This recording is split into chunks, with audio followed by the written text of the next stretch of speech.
Mesdames, Messieurs, bonjour et bienvenue dans votre émission Espace Miné, votre agora du 10-12 sur les antennes de Info Télévision. Quel plaisir de vous retrouver en ce mardi matin. Ce matin, effectivement, nous posons un regard très attentif sur un secteur très souvent sous-estimé et même sous-exploité, pourtant très important au Cameroun. On parle bel et bien de l'artisanat. L'artisanat au Cameroun qui permet donc aux artisans de perpétuer, n'est-ce pas, des savoir-faire ancestraux. Mais au-delà de la beauté de leurs œuvres, il est important de se poser quelques questions ce matin sur le plateau de Espace Miné. Ces questions sont donc liées à la contribution de l'artisanat dans le développement économique, la contribution de l'artisanat, bien évidemment, dans la lutte contre la pauvreté. On peut également évoquer le statut de l'artisan au Cameroun et pourquoi pas l'encadrement institutionnel de l'artisanat. Toutes ces questions seront donc posées tout au long de cette émission du 10-12 et nous tenterons avec nos invités experts en entrepreneuriat sur ce plateau de répondre durant l'émission. Mais avant, nous aurons déjà eu le temps, très chers téléspectateurs, de faire un tour en kiosque pour prendre la température informationnelle de cette émission à travers la revue de la presse. Claudia Ntia sera donc parmi nous. Nous allons également avoir la sagesse de ce matin avec Pierre Blériot, Niémé, consultant permanent de Info Télévision. N'oublierons pas la dénonciation du jour, ce fait de société qui vous énerve, que vous n'aimez pas et que nous avons le devoir de dénoncer ici même sur le plateau de Espace Miné. Lorsque tout ceci est dit, mesdames, messieurs, le décor il est donc planté. Permettez-moi d'accueillir et de dire un bonjour particulier à nos chers invités sur le plateau. Ce sont des visages que vous connaissez d'ailleurs déjà. On va commencer ce matin à la droite. Comme d'habitude, j'aime bien le côté droit. Il s'agit d'un invité, voilà, dont le prénom ou les prénoms, n'est-ce pas, sont assez composés de façon différente. En tout cas, c'est une composition de 3 prénoms. Ibrahim Maxime Julien, expert en entrepreneuriat. Bien le bonjour. Et surtout, bienvenue. Merci, bonjour Viviane Andrea, bonjour à tous les millions de téléspectateurs qui nous suivent ce matin. Bonjour à tous les co-panélistes de ce matin.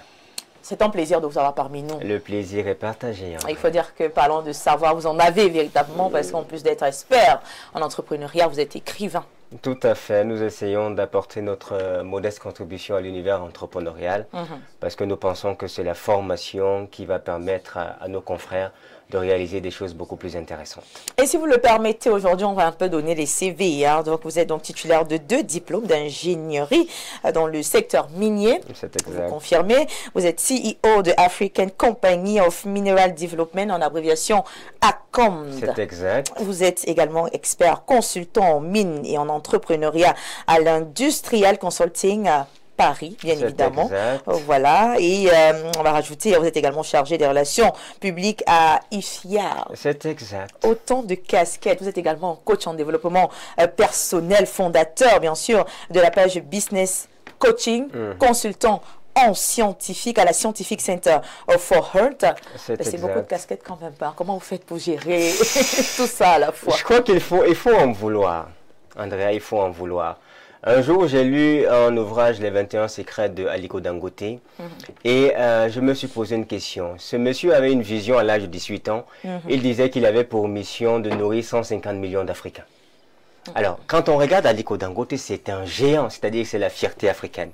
Et donc, quand j'ai regardé sa taille et combien est-ce qu'on en parle, je me disais, non, mais ce monsieur est un seigneur. Mais quand j'ai lu qu'il voulait seulement nourrir 150 millions d'Africains, je me suis demandé, mais les 1 milliard 350 millions qui restent, qui va les nourrir? Bon, on a davantage besoin de multimilliardaires, on a besoin de personnes qui se forment à la hauteur des grandes ambitions pour le continent africain. D'accord. En tout cas, c'est un plaisir de vous avoir parmi nous et de savoir que nous avons aujourd'hui bénéficié d'une petite partie au moins de votre savoir sur le plateau d'Espace Miné. La thématique d'ailleurs s'annonce très intéressante. Tous les mardis, on parle d'entrepreneuriat. Et ce matin, on va mettre en avant l'activité artisanale au Cameroun. Tout à fait. Vous savez, on a l'impression qu'elle est de moins en moins valorisée. On a l'impression que personne ne se déclare véritablement dans ces petits métiers-là. Pourquoi ? Andrea, écoutez, on a d'abord une mauvaise perception du mot artisanat. On ne conçoit pas l'artisanat comme on devait la concevoir. Est-ce que vous savez qu'un mécanicien fait partie de l'artisanat? que les électriciens font partie de l'artisanat. Là, On se dit seulement que... Non, mais c'est un électricien, il vient, il dépend de votre problème électrique chez vous, mais il fait partie du corps des métiers de l'artisanat. Et là, on va entrer à l'intérieur. Je suis sûr que le grand Joseph a bien planté le décor. Justement. Quand on va entrer, vous allez comprendre qu'en réalité, ce qu'on conçoit comme artisanat n'est pas suffisant. C'est une partie de l'artisanat. Mais lorsqu'on entre dans sa globalité, on peut rejoindre le Maroc, dont 26% du PIB, de leur PIB provient de l'artisanat. Vous avez beaucoup de choses à nous dire ce matin. Merci d'être là une fois de plus, justement, à côté de vous, juste à votre droite, un autre génie, un autre talent que vous connaissez et que vous appréciez. À la maison tous les mardis, il est avec nous sur ce plateau. Lui, c'est Joseph Zambo. Bien le bonjour et bienvenue sur le plateau. Bonjour Viviane Angrea et bonjour aux millions de téléspectateurs qui nous suivent. Et vous, Joseph Zambo, promoteur de ANJ Group, une agence de communication et événementielle. Vous êtes également promoteur de Italia Travel Consulting, une agence de voyage et de tourisme qui donne l'opportunité à tous les jeunes qui voudraient, n'est-ce pas, découvrir l'extérieur, voilà, de réaliser leurs rêves. Promoteur également de ANJ Immo BTP, là c'est dans l'immobilier, une société immobilière donc, et de BTP, copropriétaire de Edanga Holding, société dans l'activité de tournesol. On va se limiter là parce que vraiment, c'est encore beaucoup de casquettes ce matin, juste pour montrer aux téléspectateurs qui sont gâtés. Hein. On a choisi des profils très intéressants parce qu'on parle quand même d'entrepreneuriat ce matin. Alors, en réalité, moi, je n'aime pas trop dire ce que je fais. Non, il faut le dire, ce matin. J'ai été beaucoup, enfin, je lis beaucoup de commentaires sur Internet. On se dit qu'on vient sur les plateaux pour mentir. On vend une image de ce qu'on n'est pas. On parle d'entrepreneuriat. Nous-mêmes, on a entrepris quand, on fait quoi. J'ai reçu plusieurs personnes dans mes bureaux qui venaient et je savais que ces personnes venaient pour vérifier si effectivement c'est le bureau. Et j'imagine que j'ai une activité. Ils sont repartis de là puisque personne n'a jamais écrit un message et de dire que Zambo Joseph raconte du n'importe quoi. Voilà. Vous venez dans mes bureaux, vous respectez qu'il y a garçon. Ça, c'est pas la blague. Il y a homme. Ouais. Et encore que je fais un très très bon boulot, surtout dans le domaine au-delà de la communication, et le BTP, surtout dans le domaine du voyage. Parce qu'aujourd'hui, j'ai eu la chance d'avoir de très bonnes collaborations avec l'Italie et je permets aujourd'hui à ce qu'un grand concours s'organise surtout ce samedi. Parlez-nous de ce concours. Oui, Italia Travel justement a signé un très grand contrat avec des universités italiennes et ce samedi 26 à Bastos, on va essayer de faire un très très gros concours qui va permettre aux étudiants camerounais de pouvoir poursuivre leur études en Italie, surtout d'avoir des admissions. Mais les écoles ne veulent plus directement accueillir les apprenants qui viennent de l'Afrique sans qu'il y ait une sorte de présélection. D'accord. Et puis on parle quand même d'Italie, il faut savoir dire un mot quand même en italien. Ah ouais, mais ça c'est logique. Mais on a cet accompagnement-là qu'on fait, parce que c'est vrai que d'autres agences après ils permettent aux étudiants de partir et ils sont livrés à eux. C'est pas forcément l'anglais, le français qu'on parle en Italie. Il y a la langue italienne aussi. Donc du coup, on essaye justement de donner cet encadrement et de permettre que ceux qui sont présélectionnés pour partir, qu'ils aillent avec un profil intéressant. D'accord. Merci beaucoup d'être avec nous sur le plateau de Espace Miné pour parler donc du secteur voilà, de l'artisanat au Cameroun. Aujourd'hui, certainement, d'ici la fin de l'émission, nous serons davantage édifiés. Il est également avec nous ce matin sur le plateau de Espace Miné. Il a l'œil, il a l'analyse, il a l'éclairage, il a même toujours le mot qu'il faut à la place qu'il faut lorsqu'on a une thématique sur ce plateau. Notre consultant permanent Pierre Blériot et Niémec, j'ai le plaisir d'accueillir sur le plateau. Bien le bonjour et surtout, installez-vous confortablement. Bonjour, bon, Joseph Zambo disait une chose, j'ai aimé un commentaire d'un internaute qui a dit, on parlait du mardi entrepreneuriat, il dit qu'il n'y a personne qui a une entreprise là, et la femme de Niémé vend les fumées, et lui vend le gombo. Donc, il parle uniquement derrière les claviers. Non, mais c'était très intéressant, bon. Encore qu'on puisse vous enseigner plein de choses qui puissent vous être utiles sans qu'on les pratique soi-même. Je dis, ça peut arriver. Vous, catholiques, qui allez souvent chez le prêtre pour préparer vos mariages, le prêtre n'est pas marié. Mais c'est lui qui vous donne les meilleurs conseils pour préparer votre mariage. Lui n'a pas une femme chez lui. Il y a ça.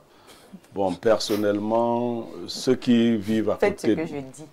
Oui, mais ceux qui vivent à côté de moi savent que je suis un exemple d'entrepreneuriat pratique. Je permets à beaucoup de Camerounais de ne pas souffrir beaucoup. Je paye mal parce que la vie est dure. Non, parce qu'il faut pas... La précision, vous la non, payez.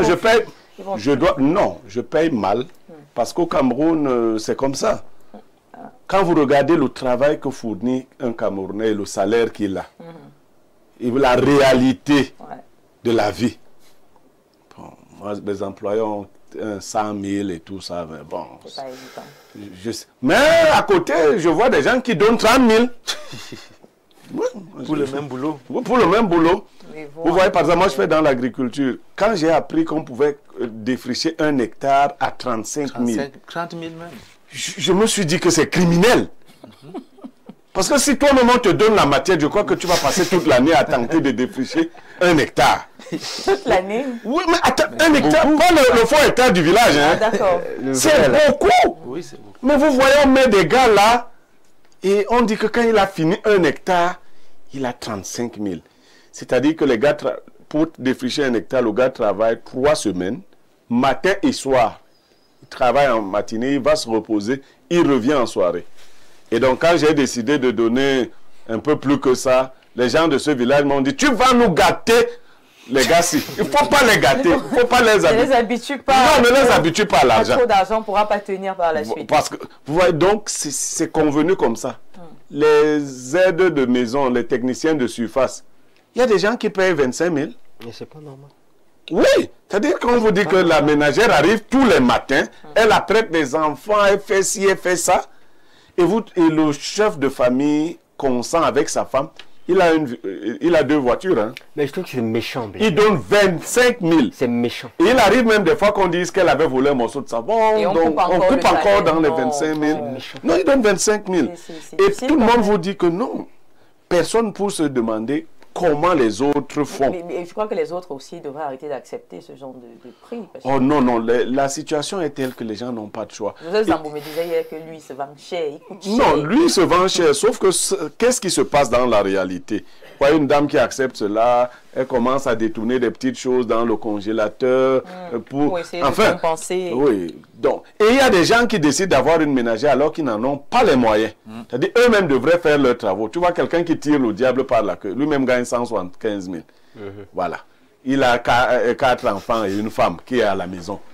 Il décide de mettre une ménagère dans cette maison-là, alors qu'il devrait s'organiser.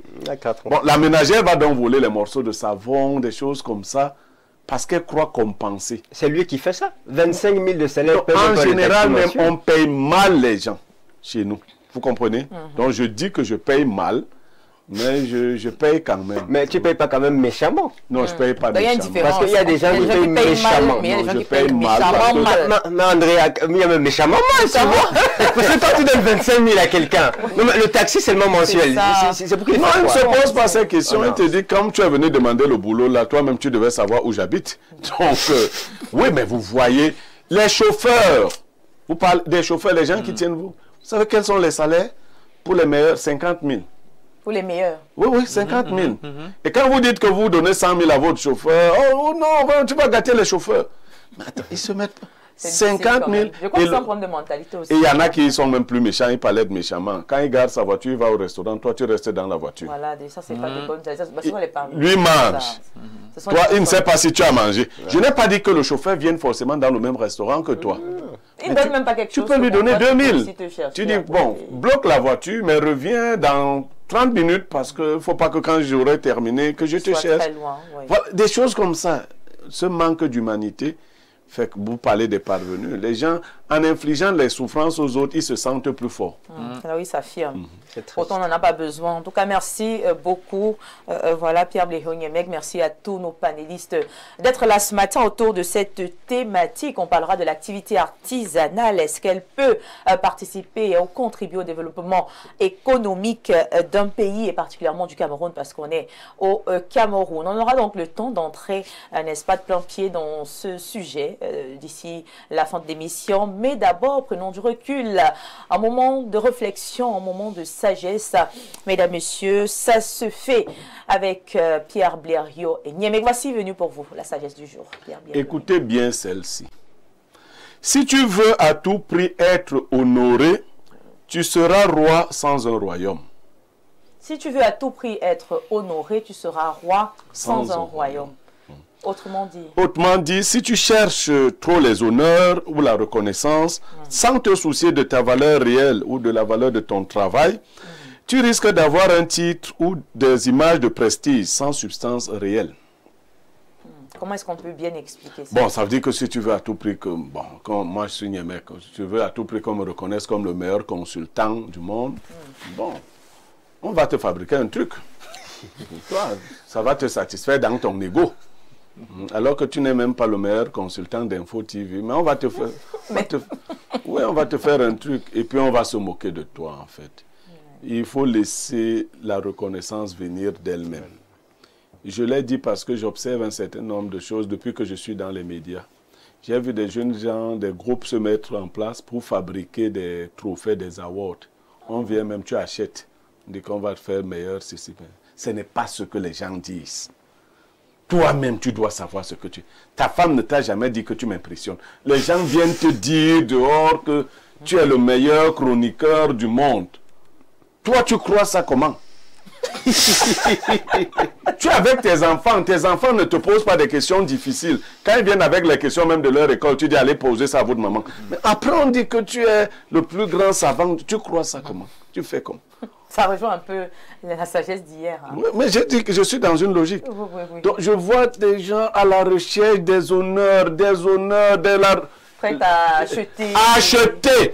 Et d'ailleurs, comme ceux-là, souvent c'est des jeunes gens, comme ils savent comment ça fonctionne, vous pouvez porter une médaille sans mériter la médaille, vous savez. Mais vous mentez à vous-même. Hein. Mais c'est comme ça que les gens vivent. Et la société est bien organisée. Vous verrez que peut-être, quand vous regardez l'univers des médias, on organise les awards. Ouais, il y a beaucoup. Une même télé prend tous les awards. Ouais. C'est-à-dire, la télé a le meilleur présentateur du journal, la meilleure émission de toutes les télés, le meilleur plateau, meilleur tout, meilleure voix féminine, meilleur habillement et tout. Mais tu peux avoir cette télé. Là-bas, les gens eux-mêmes savent que on se connaît ici, ce n'est pas vrai. Mais comment c'est que vous avez besoin de telles choses, des honneurs, on vous dit ça. Et ça peut satisfaire votre ego au point de vous tromper. Vous voyez, donc il faut faire attention. On peut fabriquer, on conclut en disant, tout bon flatteur vit aux dépens de celui qui l'écoute. Voilà. Ça fabrique donc une nouvelle caste de personnes qui font soit de la médioscopie, ils disent qu'ils sont médiatudes, ils sont médias ceci. Ils font rien. Non, bah, médiatude, je pense que pour médiatude, quand même, c'est un cas part parce que c'est le public qui vote. À médiatude, c'est pas médiatude qui fait le choix. C'est quoi le public?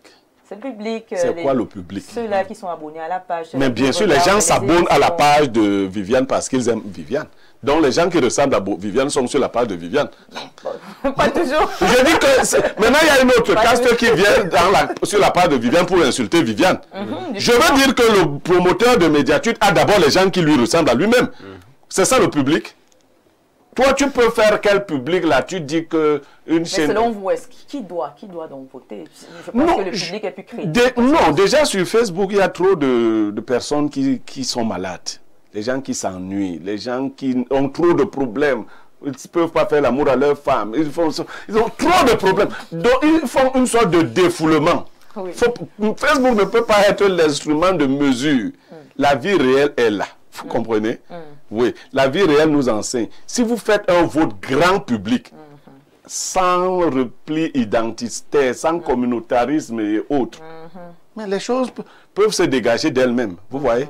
Il faut éviter d'orienter les gens de cette façon-là. Parce qu'on va se tromper, on va s'auto-glorifier. sans être grand-chose. D'accord, en tout cas, je comprends. Tu as peut-être peur de médiature, moi je n'ai peur de personne. Non, j'ai pas peur, mais j'ai plusieurs fois j'ai plusieurs fois gagné des prix à travers médiature. Comment tu vas faire pour ne pas gagner un prix? Parce que tu vois, dans tout cet océan-là, il faut bien diluer, non? Moi, je dis à médiature que je n'ai pas peur de toi, moi, je n'ai même pas peur des gens qui sont sur ma page. C'est pas une question de peur. Je n'ai peur de personne. C'est-à-dire que tu veux, tu te désabonnes, tu veux, tu insultes. En tout cas, on va dire bonjour ce matin à Yves Martial, hein, qui est donc celui qui gère médiature. La semaine passée, en tout cas... Pourquoi tu dis seulement qu'il s'appelle Yves Martial? C'est Yves Martial qui? Trent. Ah, voilà, fallait dire tout son nom. Yves Martial Trent. Voilà. La semaine passée, en tout cas, moi, j'ai gagné le prix de la présentatrice la mieux habillée. Donc, merci. Est-ce que moi, je m'habille bien? Le public va... Moi, je m'habille bien. Le public va décider. Voilà, merci beaucoup. C'était donc la sagesse du jour, un moment de méditation, parce que bien qu'on en rit, il y a des personnes justement qui passent par des situations pareilles. Ça crée beaucoup d'injustice, beaucoup de frustration. Et donc ce matin, cela met en avant l'obsession, hein, ceux-là qui ont une obsession pour le pouvoir. Et ce qui fait en sorte que parfois, on oublie même l'essentiel. Joseph Zambo, vous avez quand même quelque chose à dire, hein? Ça vous interpelle? Oui, beaucoup, ça m'interpelle beaucoup. Moi, je n'ai jamais voulu être nominé dans ces histoires-là. Parce que c'est... En fait, derrière ça, c'est du business, tu vois. Quelqu'un, quand il veut déjà un peu d'argent, il crée une histoire d'award là. Et puis, le vote, c'est 100 francs. Maintenant, c'est celui qu'on va beaucoup voter en argent qui va gagner le prix. Du coup, c'est du n'importe quoi. Est-ce que là, c'est la méritocratie? Alors, ce n'est pas le mérite qui gagne. Parce que... C'est quoi? C'est le plus riche qui gagne? Voilà. Celui qui a la population la plus riche, si on peut dire, ou celui qui va miser plus d'argent. Parce que on ne vote pas qu'une seule fois. Oui, bien sûr. Le vote, c'est 100 francs. Oui. Mais tu peux toi-même prendre 500 000. On donne une période et puis on peut voter tous les jours. Non, je dis à la fois, tu peux voter pour 100 000 et ça compte pour 100 francs une voix. D'accord. Vous voyez ce que je veux dire? C'est une sorte de triche quand même. Mais je dis, toi, tu n'as pas besoin de la population pour gagner. Si, comme monsieur il me disait, tu vas acheter le prix, toi-même tu prends ton 500 000, tu sais que personne n'aura le courage de mettre 500 000 pour une histoire de vote. Tu mets, mais ça entre dans les comptes du comité d'organisation. Et au final, même, c'est le comité d'organisation qui gagne alors. Mais qui doit gagner donc? Que des prix. Mais vous avez les cartons. Et un prix qu'on fait en bois, fin de pingre, et on dit que tu es le meilleur, tu te places devant le micro, tu parles. Mais l'argent reste pour les organisateurs. Donc le principe, c'est d'inciter plus. Ils prennent les grandes casquettes. On sait que si on dit Monsieur Nyemek, on dit Zambo, on dit tel, il y a les gens, même pour rien, vont envoyer 100 000 là-bas, 50 000 là-bas, et à la fin, on prend leur personne gagne. D'accord.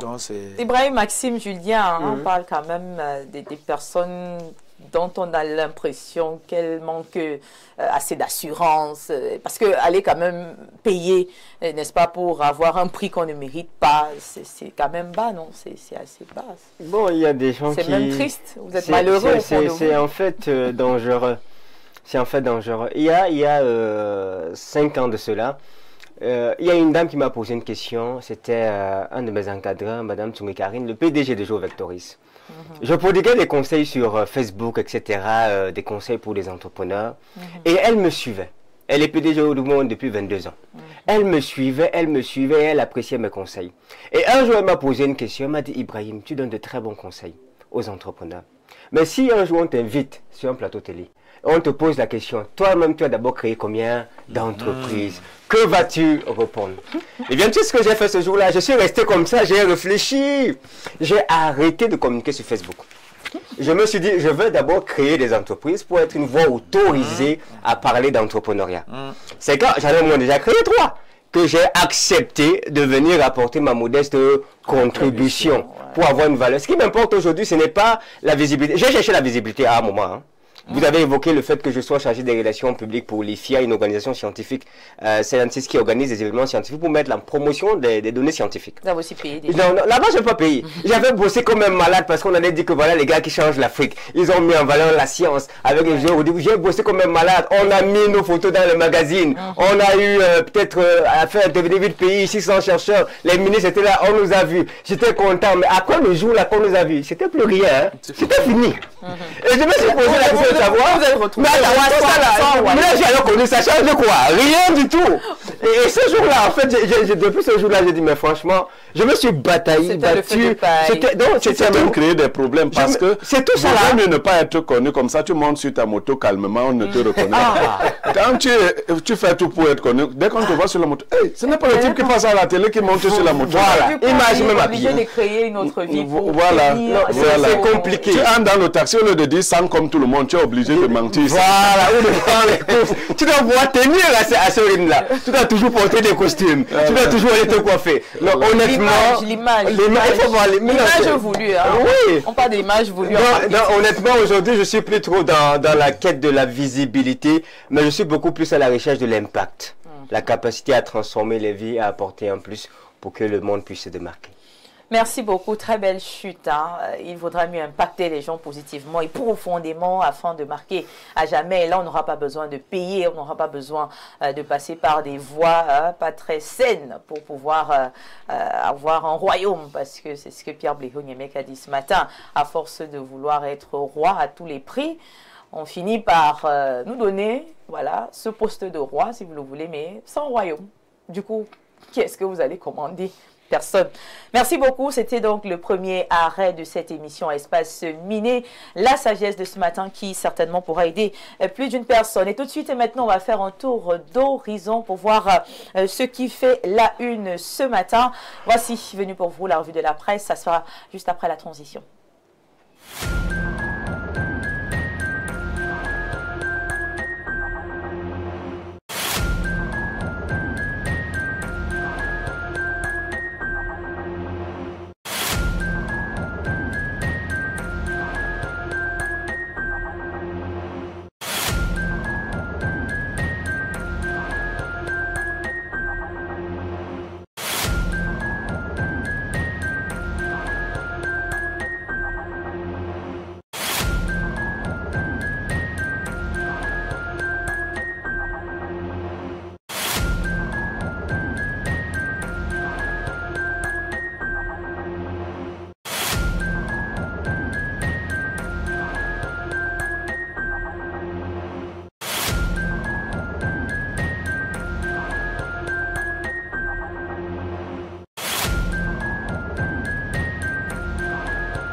Qu'est-ce qui fait réagir les journaux ce mardi matin? Quelles sont les grandes informations à ne surtout pas manquer?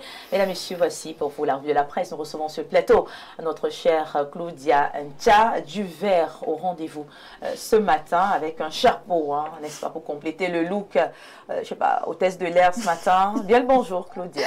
Bonjour Viviane Ancrea, bonjour à tous les téléspectateurs d'Espace Miné que je retrouve nombreux ce matin. Merci.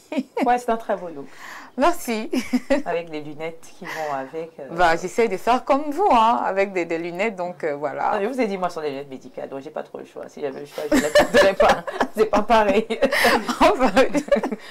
D'accord. Vous, c'est un look. Oui, voilà. On va le dire ainsi. C'est la star. C'est la star. Tu n'as reçu aucun prix. Je sais pas quoi, tu essaies de me faire un peu, de me piquer. Mais toi, tu t'habilles bien et tout ça, avec tout ça. Mais tu ne te vois pas. Il y a les balles réelles ce matin. Je vais dire aussi pareil pour toi. Moi, ne peux même pas me voir. Non, casse tout, tu casses tout, mais pourquoi on ne se voit pas? Voilà, parce que je casse tout. Vous deux, vous n'êtes pas sérieux. Alors, avec les panélistes, tant mieux. Allez en kiosque, prendre la température informationnelle. Nous ouvrons avec le journal Info Matin de Dieudonné Bala, les nouvelles. Bien entendu, Viviane Ancrea, voici donc les événements qui ont marqué l'actualité au Cameroun ces dernières 24 heures. À la une ce matin, le quotidien de Dieudonné Info Matin, bien entendu, parle donc des affaires judiciaires à Tangaindi, dit stop à l'usage des gros bras. C'est donc la substance de la correspondance au 21 avril au gouverneur de région. Le ministre de l'administration territoriale instruit de mettre un terme à ces milices souvent engagées par des particuliers pour des recouvrements forcés, expulsions ou déguerpissements en lieu et place des forces de maintien de l'ordre légalement habilitées. La page 2 et 3 nous renseigne davantage sur cette actualité. Réunion de printemps et Lundu et Somba portent la voix du Cameroun à Washington. C'est l'information qui barre la grande une du trait hebdomadaire à la météo. météo. Il faut savoir que le ministre de l'Eau et de l'Énergie prend part du 21 au 26 avril 2025 dans la capitale des États-Unis à ce rendez-vous annuel de la Banque mondiale et du FMI pour présenter le compact du pays de Paul Biya, un cadre stratégique de coopération avec des partenaires techniques et financiers orientés vers l'accélération de la mise en œuvre des projets structurants dans les secteurs de l'eau et de l'énergie. Lire la page 3 pour en savoir davantage. On parle d'autre chose dans cette revue de presse avec Capital Info, précisément du RDPC qui est à l'assaut du côté de l'extrême nord. Dr Manaouda Malachi, un bilan sans équivoque que nous propose dans Capital Info dans sa grande tribune de ce matin. On reste dans le Grand Nord avec le quotidien, le du Sahel de Guibaï Gatama. Le lait de vache qui se fait rare, malgré un riche potentiel, le lait ne coule pas à flot, nous raconte donc ce journal de la page 6 à 8 ce matin. L'actualité en kiosque ce mardi, c'est aussi le décès du pape François. On en parle avec le quotidien à Capitaux Public Cameroun. Tribune, le mal du chef de l'État est donc à lire dans ce journal. On nous apprend ici que le souverain pontife a rendu l'âme hier matin au Vatican à l'âge de 88 ans. Des suites de maladies. Dans un message, le président de la République, Paul Biya, salue son leadership et son engagement constant en faveur des personnes démunies. Retour sur l'œuvre immense du défunt à qui le Cameroun et le monde rendent un vibrant hommage. Lire la page 2 et 6 pour en savoir davantage. L'héritage du pape est également présenté par le quotidien Le Jour. Le souverain pontife s'est éteint hier à l'âge de 88 ans. Les témoignages sont à lire de la page 2 à 4 ce matin.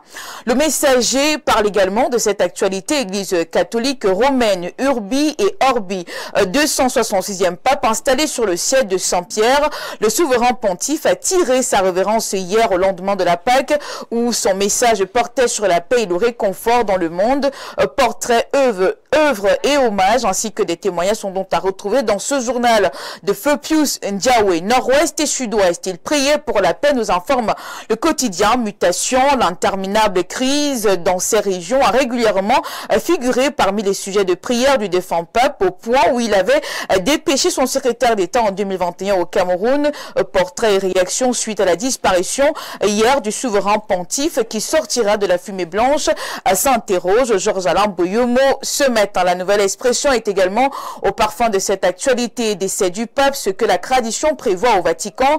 De la mort du pape François à la fumée blanche, les étapes jusqu'à la désignation d'un successeur du prochain Saint-Père sont connues. Il y a 3 principales étapes que vous découvrirez dans ce journal de la page 6 à 7 ce matin. On clôture cette revue de presse avec l'universitaire IUT Bois de Belmayo. Les étudiants à la découverte de la biodiversité dans le cadre de la formation en environnement et développement durable. Les étudiants de l'IUT Bois ont participé à une visite pédagogique enrichissante au parc national de la Meufou, alliant théorie et pratique pour mieux comprendre les enjeux de la conservation. Lire la page 9 pour en savoir davantage. C'était donc tout pour la revue de presse ce matin. Viviane Angrea. Voilà, merci beaucoup. Très belle lecture des unes proposée par la presse écrite à la maison. On espère que vous avez écouté avec beaucoup d'attention et que cela vous a fait plaisir. Bien évidemment, une petite analyse s'impose après avoir pris acte de ton d'actualité. Comment ne pas nous intéresser à la grande une du journal Info Matin? Est-ce qu'on peut revenir là-dessus, Claudia? Le journal Info Matin qui parle aujourd'hui des affaires judiciaires à Tangandi qui dit stop à l'usage des gros bras. Ce journal revient justement sur ces personnes qui, pour aller, comment dire, déguerpir d'autres font souvent usage ou alors appellent ces gars qui font un peu de la musculature là. Au lieu d'utiliser des forces de l'ordre, normalement. Oui, tout à fait. Donc, c'est un peu ça que le quotidien Info Matin présente ce matin, dont le ministre de l'administration territoriale dit stop à ce genre d'usage, plus de gros bras pour faire des problèmes. Au lieu de les prendre, il faut plutôt y aller avec les forces de l'ordre. D'accord, merci beaucoup. On va donc prendre quelques réactions sur le plateau tout en te remerciant voilà, pour cette belle balade en kiosque ce matin. C'est un plaisir encore de t'écouter. Oui, à demain 10h, reviendra en créa. À demain, chère Claudia. Alors, Joseph Zambo, on parle donc ce matin d'Info Matin qui s'intéresse à cette affaire judiciaire à Tangandi, dit stop à l'usage des gros bras. Quelle est votre réaction? Oui, ça se confondait un peu avant. J'avais même pris des informations pour ouvrir une société de sécurité. Avant, on les appelait généralement sociétés de sécurité.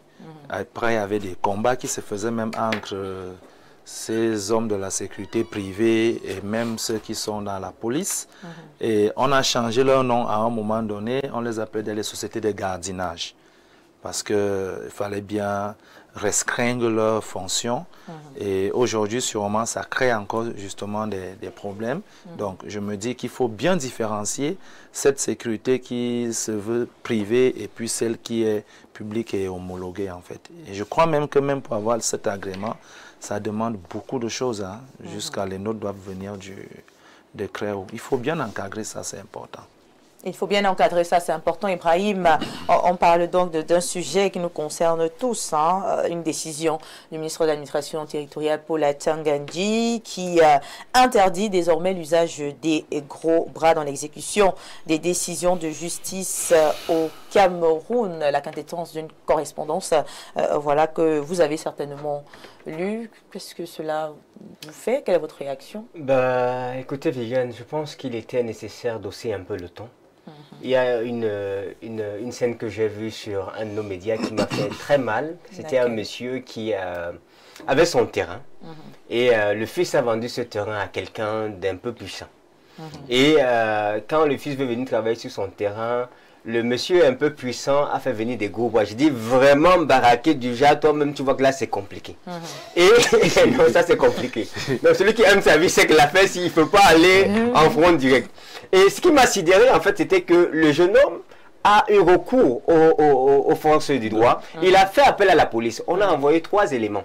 Mais seulement les 3 éléments n'étaient pas très baraqués. C'est-à-dire que quand ils sont arrivés, eux-mêmes, ils ont vu la lue des gens qui étaient là, en train de casser les bouteilles, disaient qu'essayer eux-mêmes. Ils n'ont pas réagi. Et ça m'a fait tellement mal. Que, en ce moment-là, ce papa, qu'est-ce qu'il va faire? Où est-ce qu'il va trouver recours? Si même la force de l'ordre ne peut plus tétaniser des gens qui sont baraqués. Vivement, si le ministre aujourd'hui pense que c'est important de renforcer les capacités des forces de l'ordre, parce qu'il y a des policiers qui ne sont pas très baraqués et qui quelquefois doivent venir saisir des personnes qui sont très baraquées, qu'ils mettent un mécanisme pour que on puisse moins honorer les personnes qui sont dans leurs droits. Vraiment, j'ai eu mal pour ce papa. C'est beaucoup de violence, ça. C'est un traumatisme. Maintenant que vous en parlez, c'est un traumatisme. Nous également, on a vécu une situation pareille. Après le décès de notre papa, oui. Après le décès de notre papa avec la société, voilà, la SRC, justement, qui avait appliqué ce genre de choses. Il y avait au moins, c'est-à-dire pour faire sortir des gens dans une maison familiale qui aurait été hypothéquée, peut-être ou peut-être pas. On a eu besoin de faire appel à des gros bras. Il y avait plus de 10 gros bras. Il y avait des hommes en tenue à n'en plus finir, au moins 15, 20. On ne pouvait pas les compter. Vous imaginez le désordre que ça peut quand même créer dans un quartier. Est-ce qu'on a besoin d'autant de violence pour notifier les gens, pour demander aux gens de se déguerpir, de libérer? Je crois que c'est quand même... C'est même traumatisant finalement. J'ai dit c'est traumatisant. J'ai eu mal au cœur ce soir-là pour ce papa. Parce qu'il a perdu tout espoir. Je ne sais pas si vous réalisez quand un homme perd tout espoir. Il n'a plus de recours. Le gars, c'est un traumatisme terrible. Et ça, il faut que ça s'arrête. Après la police, tu vas encore appeler qui? Tu vas appeler qui? Si la police elle-même n'est pas capable de réagir face au gros.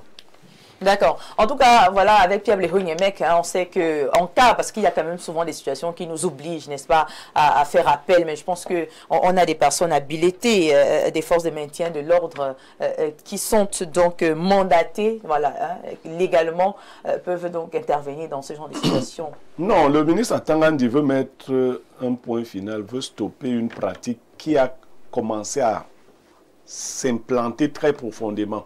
Des gens qui ont désiré peut-être dans leur jeunesse être policiers ou gendarmes n'ont pas pu, ou militaires.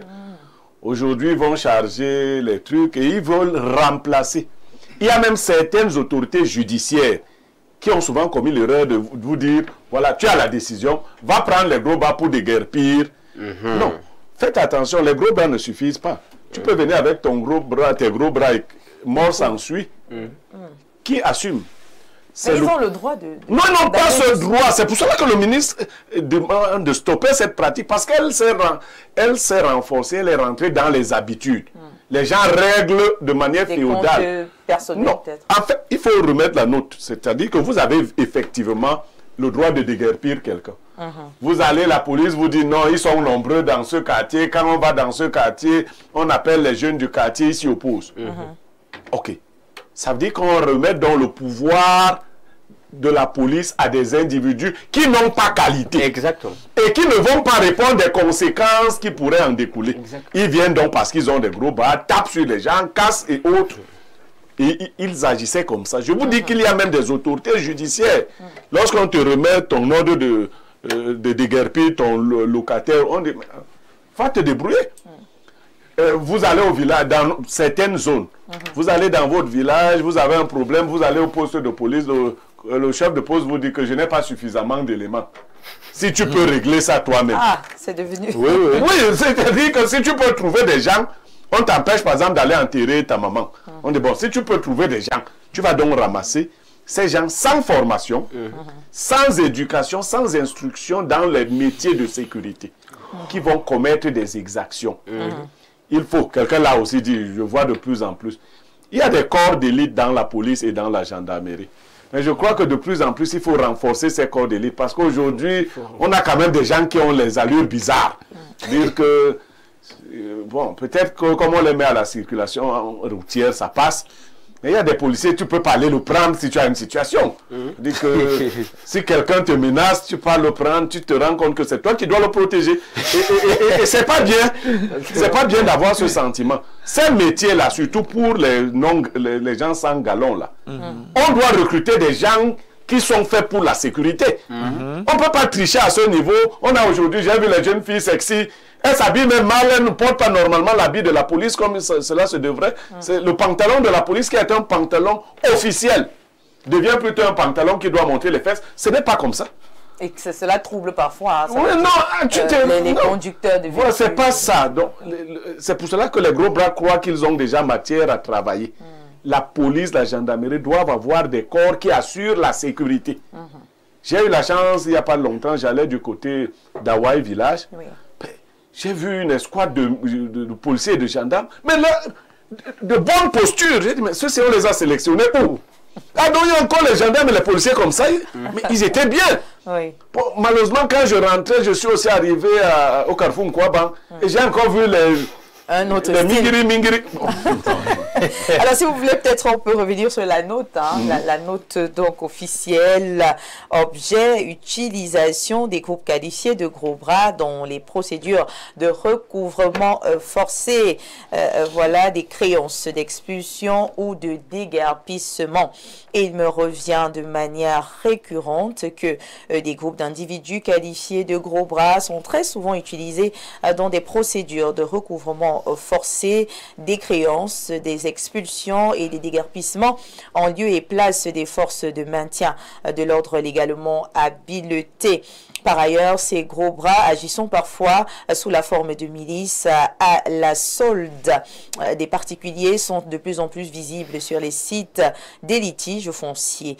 Ces derniers s'illustrent la plupart du temps par des agissements portant gravement atteinte à l'ordre public, caractérisés par des voies de fait, elles-mêmes consécutives aux violences et brutalités de toutes sortes à cet égard, l'article 1er alinéa 3 de la loi numéro 97/021 du 10 septembre 1997 relative aux activités privées de gardiennage modifiée et complétée par la loi numéro 2014/024 du 23 décembre 2014 dispose clairement que la constitution et l'entretien des milices privées sont interdits sur toute l'étendue du territoire national. Bien plus, l'usage de la contrainte publique dans le cadre du recouvrement forcé des créances se fait conformément aux dispositions pertinentes de la loi numéro 2023/011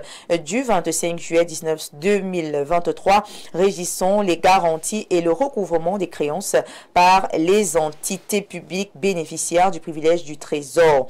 À cet effet, les porteurs de contraintes et les huissiers de justice peuvent requérir le concours des forces de maintien de l'ordre sous réserve de l'accord préalable des autorités administratives auprès desquelles elles sont placées pour l'emploi.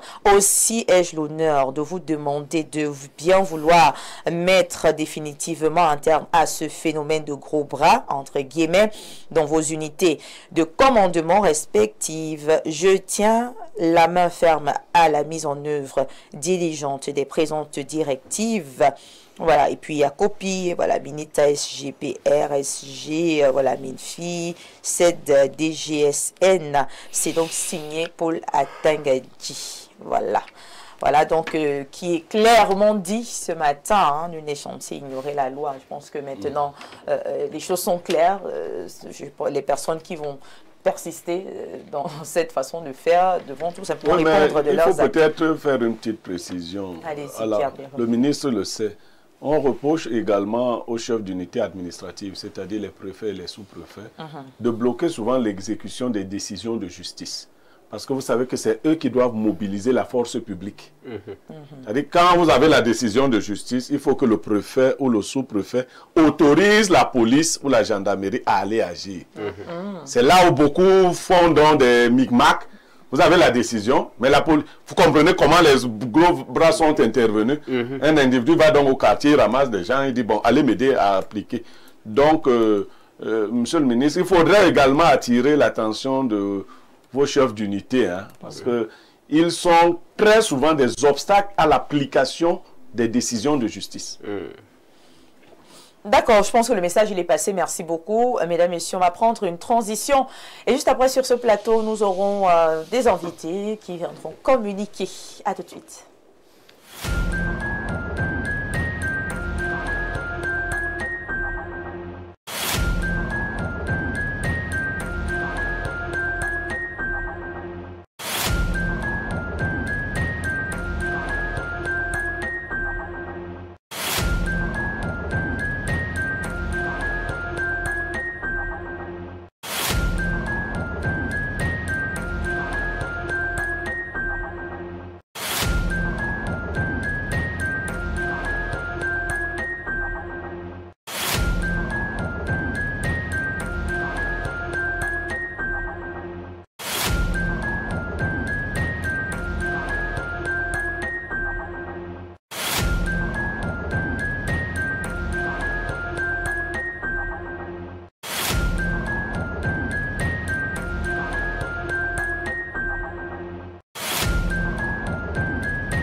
Retour sur le plateau de Espace Miné. Vous êtes avec les démineurs sur ce magnifique et chaleureux plateau. Nous recevons donc sur le plateau, voilà à l'instant nos invités. À ma droite, Monsieur Serge Jounon, promoteur de Folia Longe. Bien le bonjour et bienvenue sur le plateau. Bonjour Viviane. C'est un plaisir de vous avoir parmi nous. Je vous en prie. Vous allez bien? Très bien. Super. Et vous n'êtes pas seul ce matin. À la gauche, on a Comportement Baltimore. Bonjour et bienvenue sur le plateau de Espace. Bonjour, bonjour Viviane et surtout bonjour à tous les fidèles téléspectateurs de votre charmante télé, ainsi que votre émission qui est très bien suivie, que je suis particulièrement. C'est un plaisir d'être parmi vous. Vous avez le sage, hein, le sage à côté de vous. Oui, que ça vous fait. Je dois avouer que c'est un réel plaisir. Outre le fait qu'on regarde ces aînés à la télé qui de jour en jour nous édifient, nous donnent pas mal de conseils à travers ces programmes télé que les jeunes devraient exploiter et prendre pour modèle pour pouvoir mieux laisser accroître leur modèle de vie. Moi je pense que l'avoir à côté de moi aujourd'hui, peut-être qu'apraprès l'émission il m'en dira plus, mais c'est une sagesse. Mais là, les consultations sont payantes. Hein, ce n'est pas la même chose. Si vous voulez, là, on parle de consultation privée. En tout cas, c'est un plaisir de vous avoir. Alors, on est là pour parler du Folia. C'est quoi le Folia? Très bien, merci de nous donner ce temps. Le Folia, aujourd'hui, à la base, c'est un lounge qui abrite plus de 200 places. Un lounge qui habite plus de 200 places avec un hôtel sous les gradins, entre parenthèses. Et aujourd'hui, le Folia est une maison qui propose beaucoup de produits, en l'occurrence des débits de boissons bien contrôlés, une gastronomie bien assurée, parking bien sécurisé, pas mal de spectacles au quotidien. Donc le Folia, en gros, c'est une maison touristique qui reçoit et qui conçoit 24 heures sur 24 du côté d'Oja. D'accord. Merci beaucoup. Avec le promoteur, il paraît que votre maison a donc des prix assez forts, hein, des prix très élevés. D'ailleurs, certains de vos amis mènent une contre-publicité pour insatisfaction. Beaucoup disent que c'est trop cher et pourtant les services ne sont pas à la hauteur des prix. Comment vous justifiez cela? Comment vous expliquez cela? Non, mais Sandrine, vous devez comprendre. Viviane Andrea. Excusez-moi, Viviane. Vous avez aimé certainement une santé. Je vous en prie, il y a des problèmes à la maison. Non, je vous en prie. Viviane, oui. Vous savez, tous les prix correspondent à un certain standing. Et au Folia, nous avons mis un standing qui ici avec nos prix. Ailleurs, on dirait que nous sommes moins chers. Et de l'autre côté, ce que je voudrais vous dire, nous nous battons fortement pour la qualité des produits. Étant donné que, vous savez, depuis un certain temps, on parle des produits qui sont contrefaits.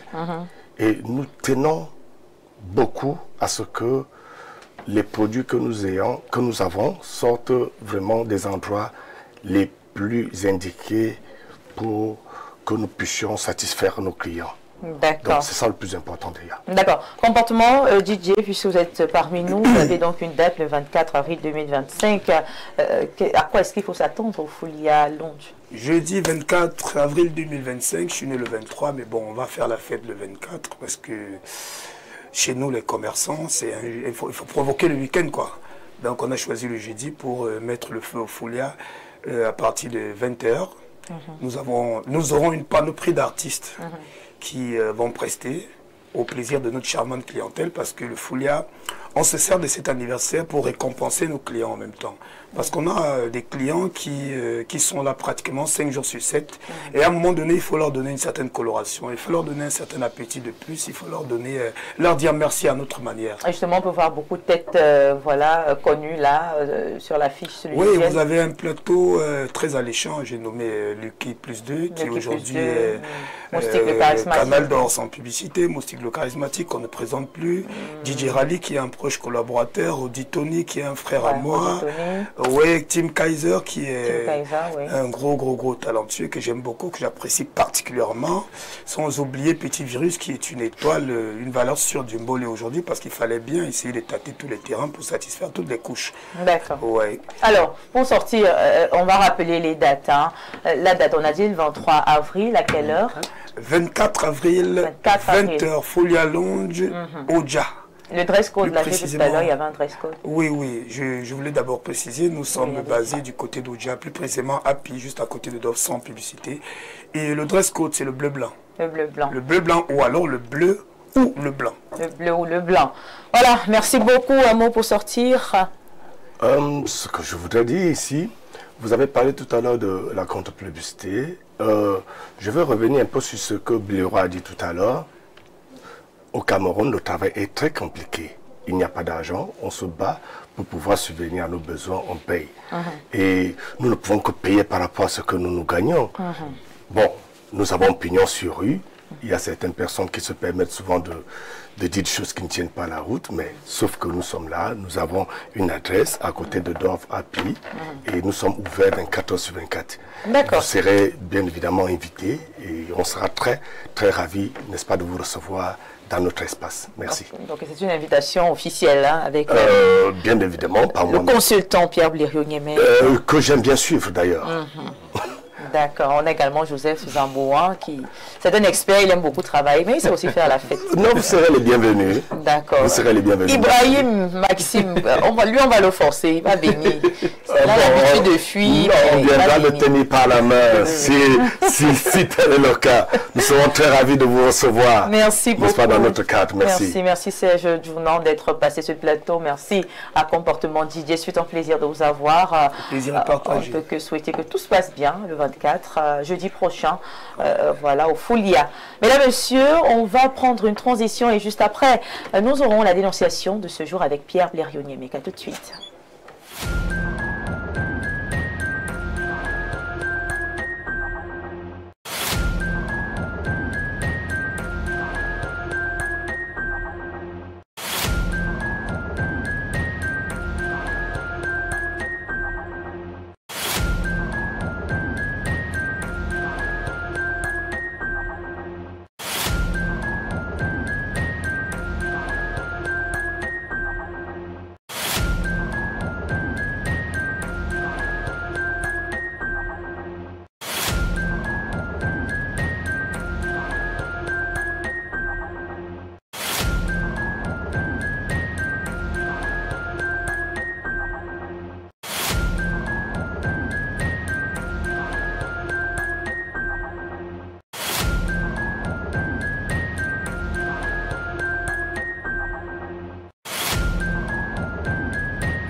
Parce qu'il y a des silences qu'il faut briser et, mesdames et messieurs, des faits qu'il faut dénoncer sur le plateau des injustices qu'on ne peut ignorer dans notre société. Prenons donc la dénonciation de ce matin avec vous, Pierre Blérionier.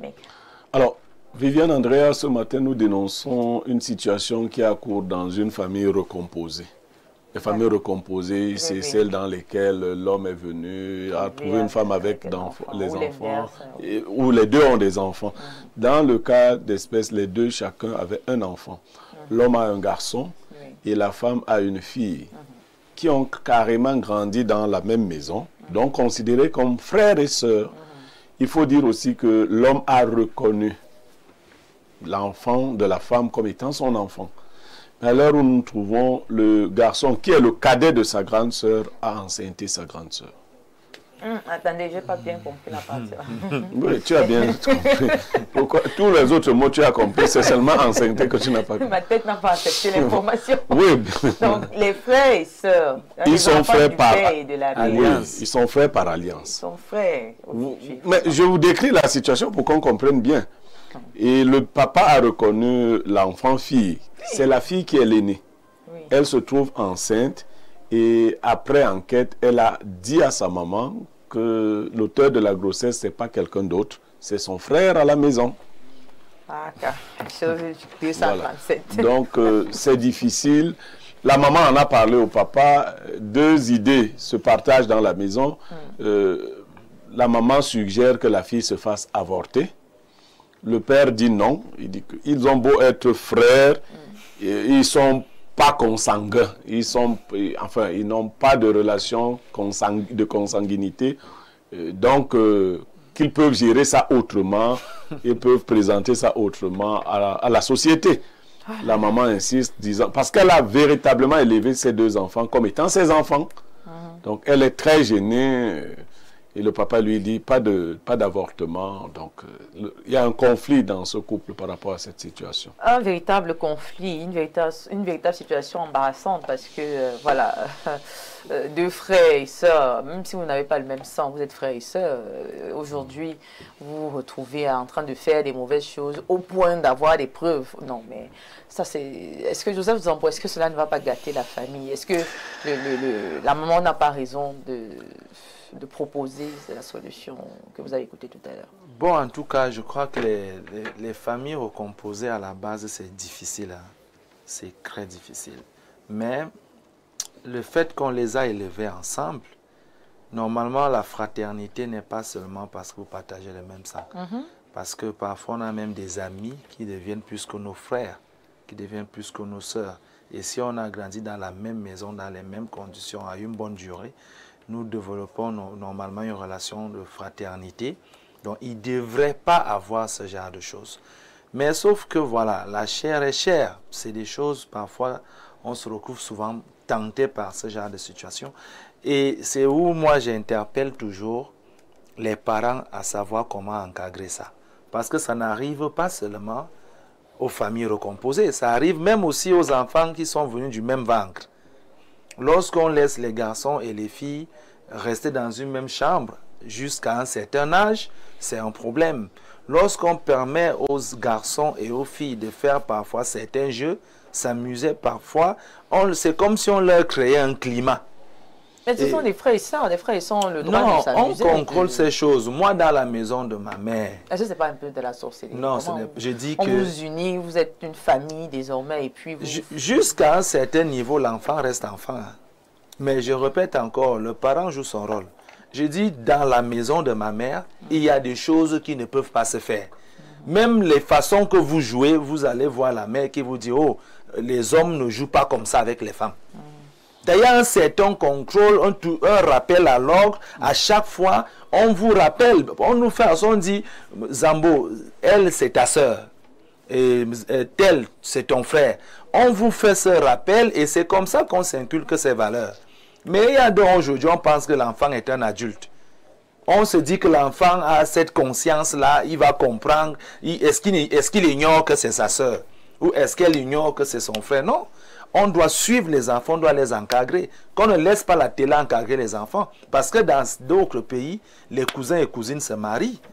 Alors, et quelle solution vous proposez alors au couple? Bon, en réalité, je ne sais pas si dans notre pays, l'IVG, c'est quelque chose qui est officiel. Non, c'est pas officiel. Voilà. Donc, c'est une situation que je pense qu'on doit vraiment la soumettre aux autorités compétentes pour prendre une décision. Mais je pense quand même que ce serait très compliqué d'avoir cet enfant dans cette maison que de ne pas l'avoir. Moi, c'est ce que je pense. D'accord. Ibrahim, Maxime, Julien, est-ce qu'il y a moyen de prévenir ce genre de comportement, hein, ce genre de situation dans les familles recomposées? Certainement, il y a des mécanismes de prévention. Comment? Je me dis bien, tout à l'heure, Joseph évoquait le fait de ne pas toujours laisser les filles et les garçons dans les mêmes chambres, surtout dans les périodes de puberté. Moi, avant de prendre une position sur cette question, cette dénonciation... C'est un drame. Hein, oui, c'est un drame désagréable. J'aimerais savoir, le grand Blériot, les enfants là, ils se sont rencontrés à quel âge? Non, ça fait bien longtemps. Oui, on a dit qu'ils étaient encore des bébés, des tout petits? Non, pas des bébés, mais ils étaient petits. Actuellement, on parle du jeune homme de quel âge? Le jeune homme, il a 21 ans. Et la fille, elle est née. 23 ans. C'est la fille l'aînée. Vous voyez donc qu'il y a une question de proximité, il y a le fait qu'il y a un vent de perversité qui se répand ces temps-ci, avec la jeunesse de 15, 14, 16, 18, 21 ans. Il y a, voilà, les années 2000, il y a beaucoup de choses. Et puis il y a des tendances, et puis il y a des films qui ne sont pas très intéressants, qui inspirent de mauvaises choses aux enfants. Mais quant à la question de est-ce qu'on doit enlever cet enfant, moi, je ne suis pas pour le fait d'enlever cet enfant. Parce que je suis toujours un peu plus pour la vie. Surtout qu'il y a ce pont qui fait en sorte que, de façon consanguine, ils ne sont pas véritablement liés. Maintenant, il y a certes la pression de que va-t-on dire, parce que tout le monde qui regardait cette famille de l'extérieur ne sait pas forcément que ce n'est pas le véritable enfant du père, ce n'est pas le véritable enfant de la femme. Et il sait seulement que c'est les frères et sœurs. Donc, du coup... À un moment, la pression va augmenter, mais pour ce qui me concerne, moi, j'épouserai la position de son père, qui est de gérer cette situation autrement. Mais sauf que là, il faudra quand même diviser la famille, parce que... Pourquoi diviser la famille? Une soeur vont avoir un enfant. Sont-ils vraiment frères et sœurs au niveau du sang? Tata, maman, c'est finalement... Je peux t'appeler ma sœur. Est-ce que tu ne m'appellerais pas ton frère? Est-ce que vous pensez à l'enfant? L'enfant, parce que là, oui, d'accord, les parents peuvent gérer, les grands-parents peuvent gérer, mais le bébé qui va naître là, comment est-ce qu'il va se retrouver? Le bébé qui va naître là, il aura la particularité d'avoir un même grand-père et une même grand-mère, mais de façon consanguine. Honnêtement, je pense que moi, la vérité, c'est que les gars là, comme ils ne sont pas liés de façon consanguine, moi, c'est un enfant qui peut venir tranquillement. Et puis, il faut tenir face à la pression sociale qui vous dit c'est monté, c'est descendu. Moi, je ne tuerai pas cet enfant. D'accord, voilà, merci beaucoup. On a également justement la pression sociale qui parfois nous oblige à prendre des décisions que l'on ne souhaite pas. Pierre Blériot-Niémé, Quel est votre conseil ce matin à ce couple-là qui traverse? Viviane, vous voyez bien que vous avez parlé de la pression sociale. Non, moi je vais dire l'hypocrisie sociale. C'est parce que à la base, il y a un mensonge familial qu'on a peur. On n'a jamais dit que ce n'est pas mon enfant. On a l'impression en général que ces affaires sont toujours étouffées. Oui, donc, à cause de ce mensonge, donc, vous voulez empêcher un enfant qui n'a aucun problème de venir au monde. Lui, il n'a aucun problème. Parce que cette fille n'est pas la sœur de l'autre. Ces situations ne sont pas assez encadrées parce que... Non, je dis ceci. Il y a même, on peut concevoir une forme d'inceste puisqu'il y a eu reconnaissance de l'enfant. Mais est-ce que traditionnellement cet enfant a le sang Non. Pas du tout. Il n'est donc pas un enfant incestueux au sens strict du terme. Il n'est pas un enfant incestueux. C'est facile de le dire, mais est-ce que nous sommes prêts nous, non, première chose, il n'est pas un enfant incestueux. Deuxième chose, sauf pour cas de viol. Et même, j'ai dit à sa maman que la fille a 23 ans. Il faut éviter d'envoyer souvent vos filles enlever les grossesses, surtout à ces âges-là. Elle n'est plus petite, hein. Pour les filles, là, 23 ans, c'est déjà une vieille femme, hein. Tu enlèves une grossesse, et si c'est la dernière? Ah ben, quand cette fille ira dans un mariage, incapable de faire un enfant, on va commencer à réunir la famille. Non, non, non, vraiment, moi je n'ai jamais, je dis sauf des cas de force majeure, encourager ces avortements. Que cet enfant naisse. La petite pression sociale, là. Chaque famille a ses problèmes. Les gens à qui vous voulez montrer que vous n'avez aucun problème, si on vous dit même les problèmes, moi j'ai des voisins en Bogada, et ils ont décidé... Non, ne dites pas Blériot, non, non, je dis, ils savent. Ils ont décidé de faire souvent leurs problèmes à l'intérieur de la maison, sans que personne ne sache. Ils se bagarrent, ils se tapent dessus très mal à l'intérieur. Et quand le frère tape sur sa soeur, la soeur ne doit pas pleurer, parce qu'il faut cacher... bon, l'image. Non. Chaque famille a ses problèmes. Maintenant, le temps de la vérité est arrivé. Il faut assumer. Ce bébé-là n'a aucun problème pour naître. Il naît très bien. Et c'est le couple qu'il faut par contre séparer. Parce que ce n'est pas très hygiénique que des gens qui ont grandi comme frères et sœurs soient comme mari et femme aujourd'hui. Le couple, il va falloir trouver des mécanismes pour le séparer. Oui, mais c'est difficile. Ce ne sera pas très beau. Hein. Non, non, difficile. Ce n'est pas difficile. L'enfant va appeler l'autre papa, l'autre maman, naturellement. Non, c'est son père et sa mère. On parle des parents. Non, vous pouvez être des parents d'un enfant sans être un couple. Donc, ils ne seront pas un couple. Mais l'enfant, lui, il doit naître. Et comme quelqu'un a dit ici, il a le privilège d'avoir sa grand-mère et son grand-père là. On peut même faire partie les deux, là, chacun dans sa ville, mais on garde le bébé qui devient l'enfant de la famille. Alors, qui est-ce qu'on doit séparer?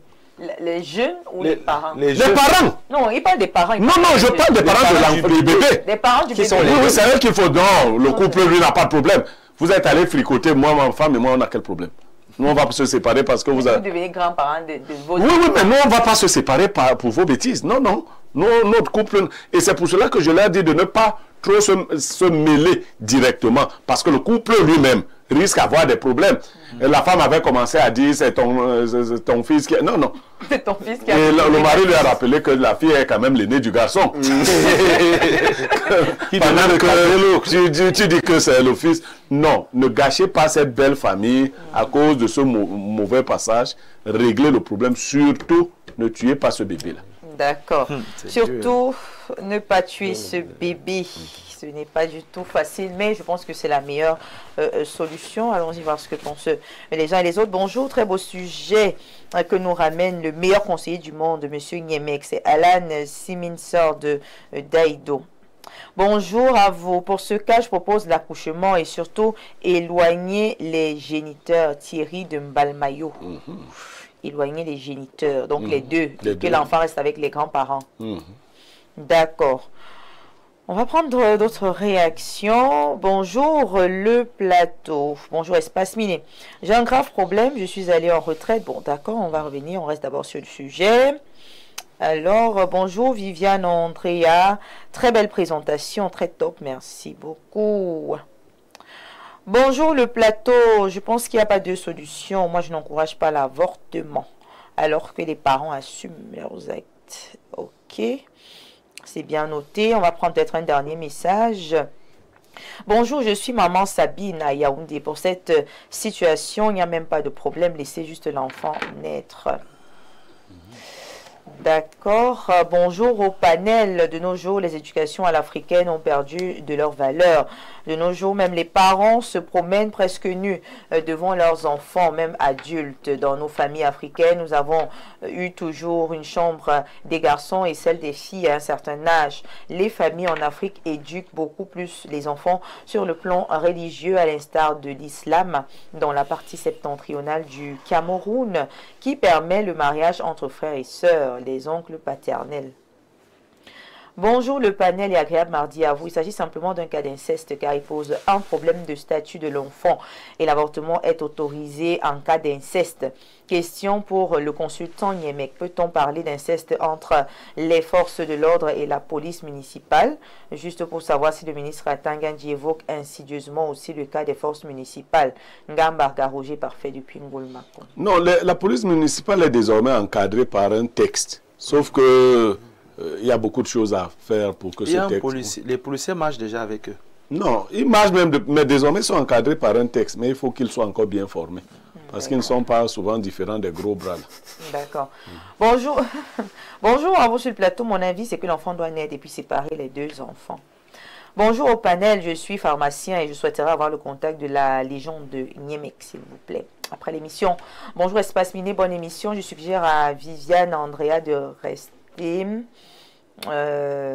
voilà, et non de toujours les regards doivent être sur la caméra. Ah ok, il trouve que je regarde trop les panélistes, d'accord. Vous n'avez rien à dire sur... Il veut que tu le regardes lui, je te dis que ton regard reste sur lui, quoi. Il trouve que je regarde beaucoup les panélistes. Bonjour DS Viviane Andrea et à ton riche panel. S'agissant des gros bras, il faut faire attention à l'histoire des gros bras. C'est la police ou la gendarmerie qui doivent faire ce travail, mais des fois tu appelles, on te demande de l'argent pour mettre le carburant, ce n'est pas sérieux. Et quand tu prends les gros bras, tu ne leur donnes pas le carburant. Joseph depuis Siméon paye le carburant à tout le monde. Salut belle Andrea, belle journée à vous, à vos panélistes. Joseph, il n'y a pas les gros bras, donc on parle, c'est des gens du quartier qui n'appartiennent même à aucune entreprise de sécurité. C'est des vigiles des boîtes de nuit, des vigiles des snacks que les gens contactent pour venir faire ces sales besognes. Voilà, ce ne sont pas des agences de sécurité. D'accord. Bonjour, je suis Ngono Biloa, Pierre Ulrich, enseignant d'histoire, géographie aussi à mon projet. Je veux ouvrir un cabinet d'accompagnement, encadrement et orientation scolaire, académique et professionnelle. J'aimerais que vous me passiez le numéro de téléphone de M. Ibrahim et du grand frère Niemek. D'accord. Après l'émission, recontactez-nous. Bonjour, s'il vous plaît. Question pour M. Zambo. Quand on vous envoie en congé, votre salaire passe toujours. Ça n'a aucun lien avec la thématique. Oui, mais dans une entreprise, ça dépend. Hein. Ça dépend du type d'entreprise. Dans les entreprises normales, le salaire continue. Oui. Les congés sont payés. Il y a même une prime pour les congés. Oui. D'accord. Ouais. Alors, on prend ce dernier message. Bonjour le plateau. Dans Lévitique 18, verset 9, tu ne découvriras point la nudité de ta sœur, fille de ton père ou fille de ta mère, née dans la maison ou née hors de la maison, Christian. Non, mal interprété. Fille de ton père, ce garçon, ce n'est pas sa mère. Cette fille, ce n'est pas son père. Donc... c'est déjà sa mère. Non, c'est pas... On le dit comme ça, mais ce ne sont pas ses parents. Mais c'est quand même compliqué, les familles recomposées. Oui, c'est compliqué.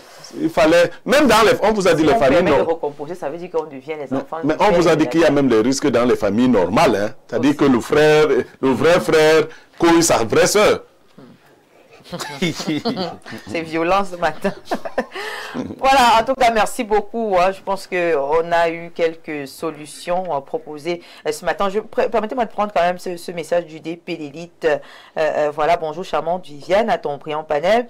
Du point de vue juridique, cette relation relève de l'inceste légal. Le Code civil interdit la relation entre frères et sœurs adoptifs. Ceci dit, du point de vue biologique et traditionnel, du point de vue biologique et traditionnel, la loi dans ce cas peut autoriser l'IVG. Voilà, il n'y a ni consanguinité ni viol. Il vaudrait mieux laisser l'enfant vivre et essayer de séparer les deux jeunes irresponsables et inconséquents, Timothée et Somba Abena.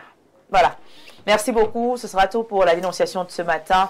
Voilà, on va essayer de souhaiter beaucoup de courage aux couples qui se retrouvent dans une situation assez compliquée. Mais là, monsieur, on va prendre une transition en publicité. Bien évidemment, on se dit à tout à l'heure pour l'instant de l'analyse.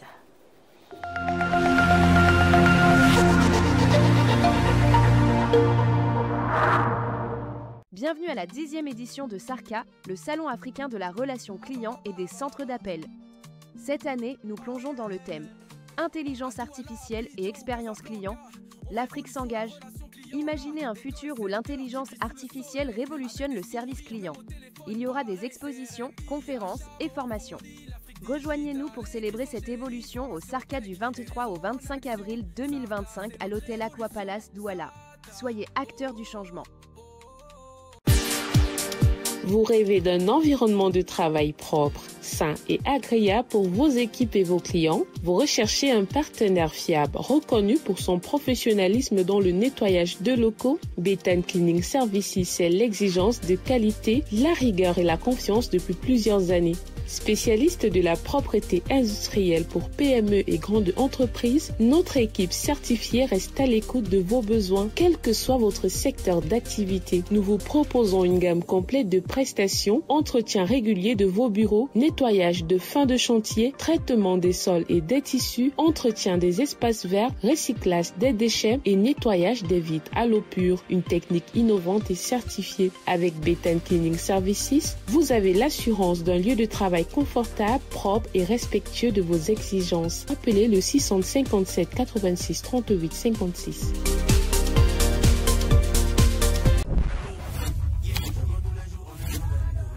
Comme moi, Paris c'est bête Momo.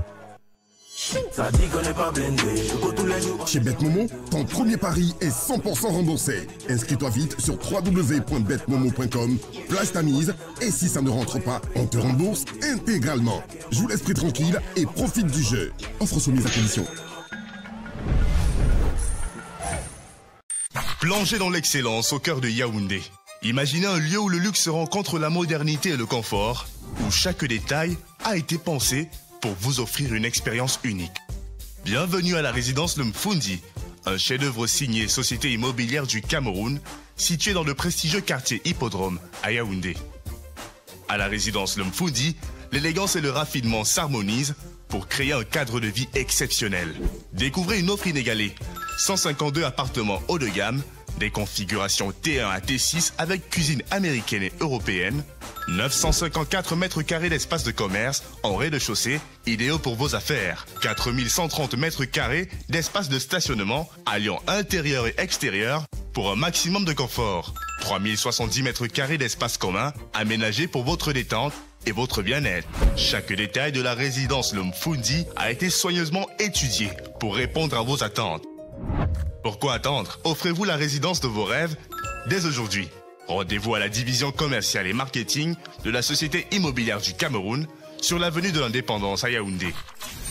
Société Immobilière du Cameroun, la volonté de mieux vous loger. Vous rêvez d'un cadre idéal pour vos séjours à Yaoundé? Une seule adresse, Safari Hotel. Safari Hotel offre 40 chambres VIP et des suites et appartements ultra modernes. Le Safari Hotel, c'est aussi un bar-restaurant ultra chic, véritable carte postale, propice et discret pour vos moments de détente. Avec un parking avant et arrière sous vidéosurveillance et un groupe électrogène qui vous met à l'abri des coupures intempestives d'électricité. Le Safari Hotel dispose également des salles de banquet de 400 à 500 places, de conférences d'une capacité de 150 places, ainsi qu'un service traiteur pour vos événements. Votre hôtel 3 étoiles situé au quartier Sam dans le 3e arrondissement de la capitale, entre la SCDP et Garantie Express, est à 5 minutes du centre-ville. N'attendez plus, réservez au 694 77 74 68, 677 76 29 32. Au Safari Hotel, c'est vraiment du safari. Renaprove offre Masso Acte 5. Nous sommes en plein cœur du marché SOS et nous sommes venus à la rencontre du bénéficiaire de 750 000 francs CFA lors de l'acte 4 de la Masso. C'est un boucher. Nous allons savoir ce qu'il en a fait des financements offerts par la mutuelle d'assistance et de solidarité. Je m'appelle Benja Mefire Jean-Claude. Ce financement a permis, un, que j'augmente mon capital, et de deux, que j'envoie mes enfants à l'école, et de trois, pour que je me bâtis une belle maison dans mon village à Fouban. Moi-même, je prenais Masso comme les mises en scène.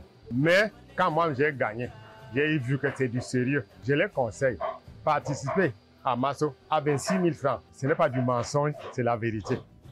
Mesdames et messieurs, faites comme M. Mefere en faisant confiance à la mutuelle d'assistance et de solidarité de Renapofna SA.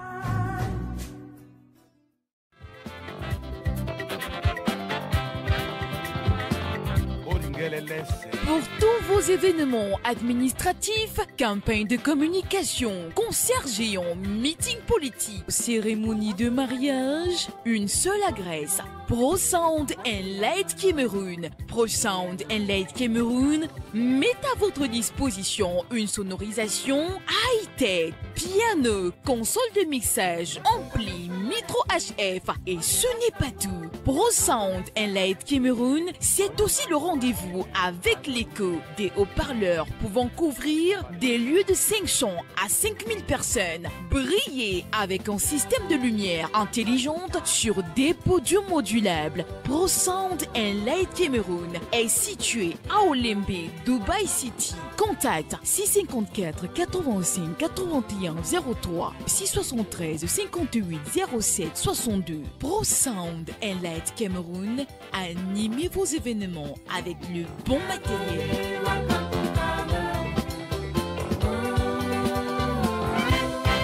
Vous souffrez d'hypertension, mal de nerfs, d'arthrose, infertilité, de la longévité.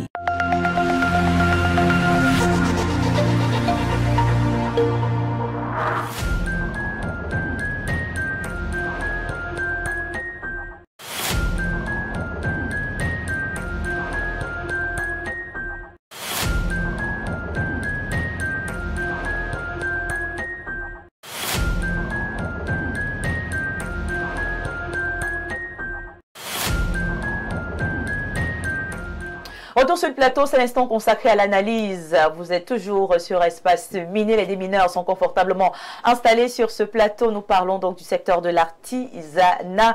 Un secteur, on a l'impression un tout petit peu, pas très exploité, un peu sous-estimé, pourtant très important, qui peut également permettre de développer l'économie du Cameroun. Espace Miné soulève donc une thématique ce matin. L'activité artisanale peut-elle développer un pays et développer le Cameroun en particulier, puisque nous parlons du Cameroun avec nos invités sur le plateau. Nous allons donc essayer de voir comment sortir l'artisanat camerounais du système D, de son enfermement dans l'informel. Et pour ouvrir le débat, bien évidemment avec vous, très cher Joseph Zambo, on va vous permettre de planter le décor. On parle quand même d'activité artisanale dans notre contexte camerounais. C'est quoi l'activité artisanale? Alors, l'activité artisanale ici, ce sont des activités qu'on fait majoritairement avec les mains. C'est-à-dire tout ce qui est la culture des champs, la sculpture, enfin, toutes les activités qu'on fait à petite échelle, qui donnent des petits bénéfices pour vivre quotidiennement. Et ces activités-là permettent justement le développement économique du pays, mais surtout le développement social. Donc, on ne peut pas se passer de ces activités parce que des pays, par exemple, comme le Cameroun, on n'en a pas suffisamment de grands supermarchés capables de couvrir ou de satisfaire tout le monde. Aujourd'hui, on voit même des très grosses voitures qui garent en bordure de route pour prendre de la tomate. Ça permet d'aider tout le monde. Et encore que on a presque tous grandi en Afrique, hein, de nos parents qui faisaient ces petites activités. Ces mamans qui faisaient du bâton de manioc, vendaient les tubercules de manioc, le zoom, le sanga, le bem, le héros, le coq. Vraiment, c'est des activités qui aident à vivre quotidiennement, et d'autant plus que le gouvernement ne peut pas employer tout le monde, vous voyez. Donc du coup, ceux qui ne sont pas employés, ceux qui ne peuvent pas tous avoir une très grosse société, peuvent facilement vendre les beignets en bordure de route, peuvent vendre voilà, la cola. Donc ces activités, oui, développent un pays à une certaine mesure, mais aussi impacte beaucoup le côté social aussi, ça permet à chacun d'avoir les minimums. Mais devons-nous juste nous contenter de ça? Non, parce qu'aujourd'hui, on est à l'ère de la transformation industrielle. D'accord, merci beaucoup pour votre première prise de parole avec vous. Ibrahim, au-delà justement de la beauté telle que décrit, la beauté de ces petits métiers-là, telle que décrit par Joseph Zambo, on a toujours l'impression que l'artisanat est le parent pauvre de l'économie camerounaise. Pourtant, il y a tout un ministère quand même. Andrea, l'artisanat, ça c'est ce que je pensais avant, que l'artisanat c'était le secteur des pauvres, etc. Oui. L'artisanat, en Afrique, c'est 60 millions d'Africains qui travaillent dans ce marché-là. C'est-à-dire que 60 millions d'artisans qui font dans l'artisanat sont en Afrique. Et si vous allez en République démocratique du Congo, on va vous dire que 70% du PIB de ce pays provient des artisans. Comment est-ce qu'un pays peut donc se structurer au point où 70% de son produit intérieur brut provient des artisans? Ça veut dire qu'il y a quelque chose d'intéressant au niveau des artisans. Et comme Joseph le disait tout à l'heure, cet ensemble d'activités économiques qui est casé sur l'activité manuelle ou même technique ne vise pas simplement la décoration, parce qu'aujourd'hui, j'aimerais quand même attirer l'attention des gens qui sont dans l'artisanat sans savoir qu'ils sont dans l'artisanat. Dans l'artisanat, il y a 4 types d'activités artisanales. La première catégorie des activités artisanales, ce sont des activités de production ou de fabrication. J'ai pris la peine de lister tout ça là parce que j'ai envie que les gens réalisent à quel point en réalité, c'est parti, c'est hyper important de se lancer dans l'artisanat. Dans l'activité artisanale de production, vous avez ceux qui fabriquent le bois. Les menuisiers, les sculpteurs, etc. Vous avez ceux qui font dans la céramique, vous avez ceux qui font dans le cuir, les sacs à main, le textile, etc. Vous avez cette activité-là, il y en a au moins peut-être 8 corps de métier de spécialistes qui appartiennent aux activités de production. Ensuite, vous avez l'artisanat d'art. L'artisanat d'art, c'est l'artisanat où on fait la peinture, où on fait la sculpture des masques en Fumban ou à l'extrême nord, etc. Il y en a au moins encore 7 là. Il y a l'artisanat, troisièmement l'artisanat de service. Dans cet artisanat, vous avez l'esthétique, les coiffeurs, les mécaniciens, les plombiers, les électriciens. Vous voyez tous ces corps de métier là, tous ceux qui réparent vos véhicules, vos motos, votre réfrigérateur, ceux qui viennent dépanner, ceux qui coiffent, tous ces gens-là, c'est toujours de l'artisanat. Et vous avez ensuite l'artisanat alimentaire, c'est-à-dire que là, on fait dans la commercialisation, je vais dire quoi, la transformation du jus naturel, le tamarin, le kosam, le bang-bang, le bilibili.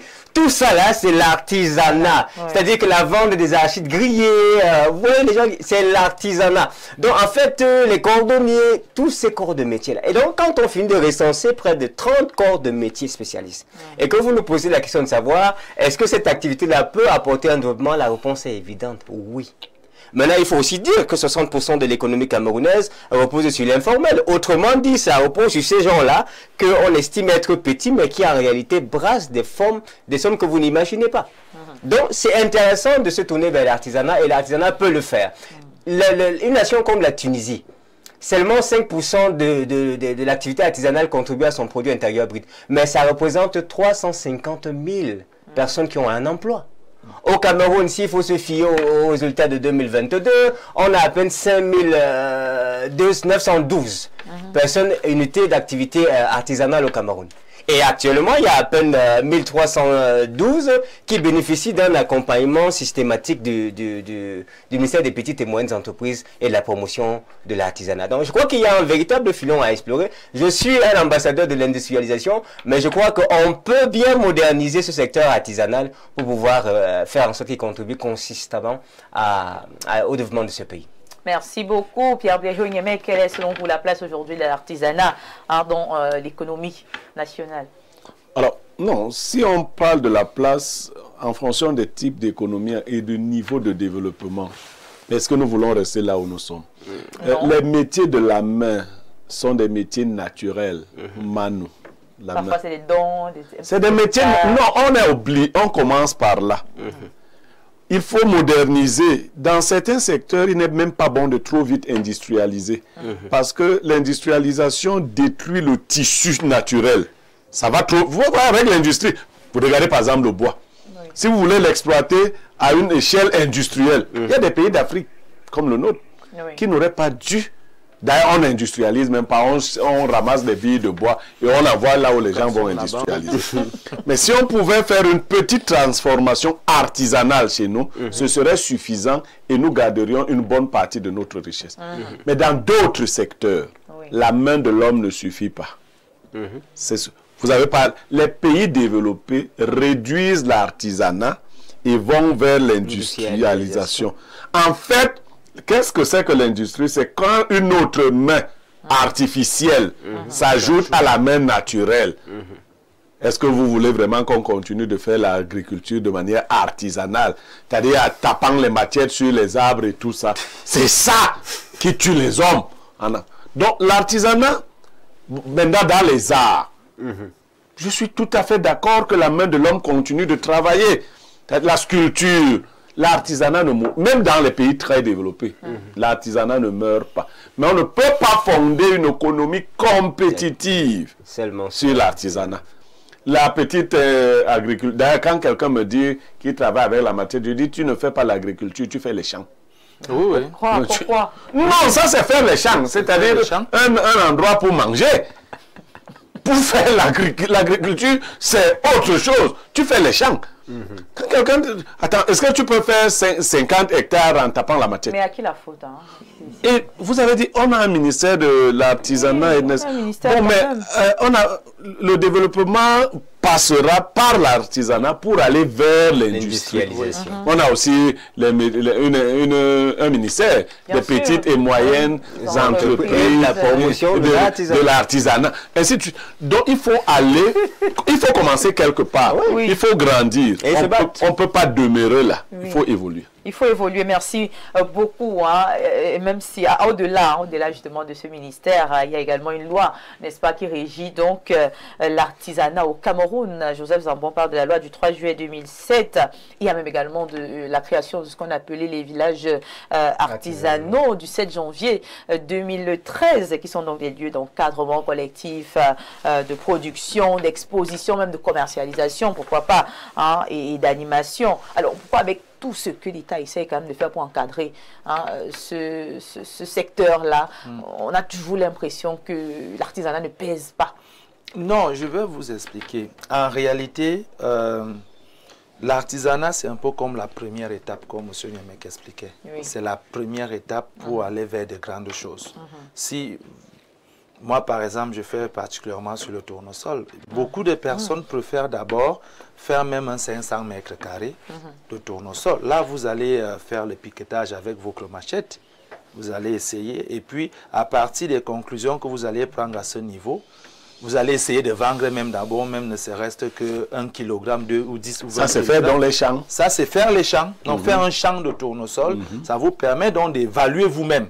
Essayez de faire un circuit complet et de voir un peu pratiquement comment cette affaire fonctionne. Et c'est là aussi vous comprendrez que, ok, donc quand tu fais l'affaire, si les criquets peuvent détruire mon affaire, si. Donc, il faut que je trouve une solution pour les criquets. Vous pouvez aussi savoir que, bon, là, j'ai essayé de faire ça en contre-saison. Oui, c'était pas la bonne saison. Ça n'a pas donné parce que tout est mort. Maintenant, et puis tu vas aussi me remarquer que mais quand cultive cette affaire, c'est quand le soleil bouge, même ses fleurs bougent aussi. Donc vous faites toutes ces remarques-là à une culture artisanale, à petite échelle.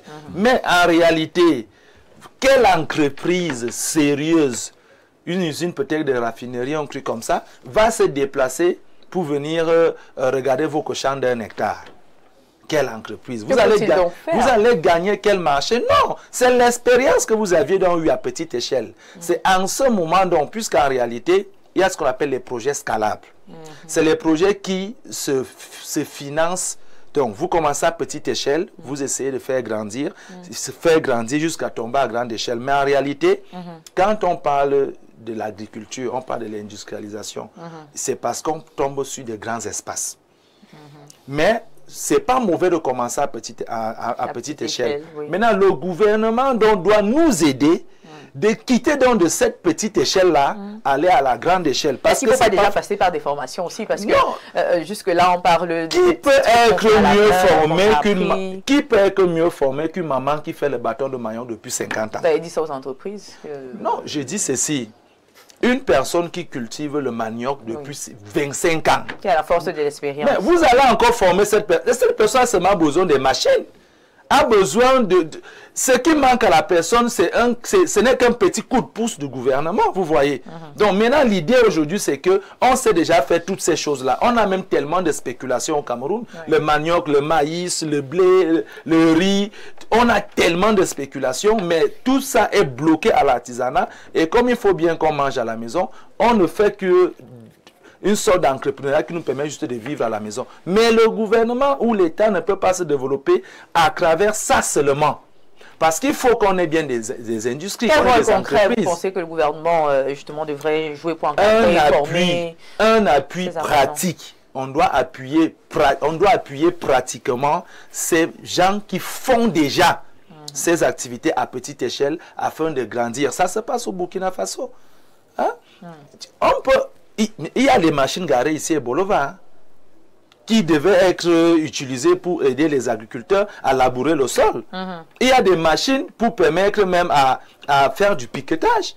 Mais dites aux femmes qui ont des hectares à partir même de 2, 3, 4, dites-leur que vous allez envoyer des machines, même si les mamans vont se battre avec le camion dans ces machines de l'État, mais labourer leur sol, faites-leur les bions ou les sillons. Aidez-leur parce que faire le piquetage peut-être du maïs sur 50 hectares, ce n'est pas la blague. Ce n'est pas une tâche facile. Mais dites à ces femmes-là que vous allez leur envoyer des machines où en 2-3 jours, on a semé le maïs dans tout un champ de 50 ou 100 hectares. Mais on n'arrive pas à envisager grand parce que parfois on manque même de la main-d'œuvre. Parce que défricher 50 hectares à la machette, ce n'est pas une affaire de 3 personnes. C'est toute une équipe. C'est toute une grosse équipe. Suivre même un champ de 50 hectares, ce n'est pas facile. Même les produits, parfois on n'a pas les herbicides. Il faut que l'État aide ces mamans qui ont déjà l'expérience. Qu'on aide pas ceux qui n'ont jamais vu un champ avec les yeux. Qu'on aide ceux qui font déjà, qui en ont même, à faire grandir. Parce que ce sont eux ou ce sont elles qui vont payer les impôts. Ces impôts qui vont remplir le trésor, et c'est cet argent qui va permettre de payer même les fonctionnaires et de gouverneur nos routes et de faire grandir notre pays. Donc c'est une condition sine qua non. Donc vous pensez que l'État ne fait pas déjà assez? Non, non, c'est pas encore assez. Il faut, ça peut se faire plus. Les communes doivent aider. Il y a la décentralisation. Les communes doivent aider.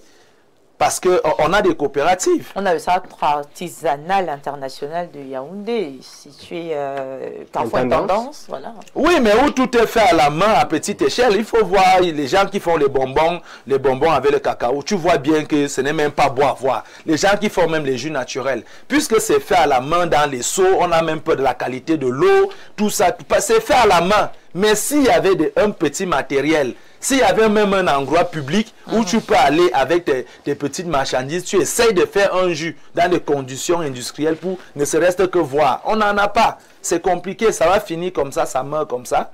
Or, il faut bien que certains sortent du lot. D'ailleurs, chaque année, ils sortent combien?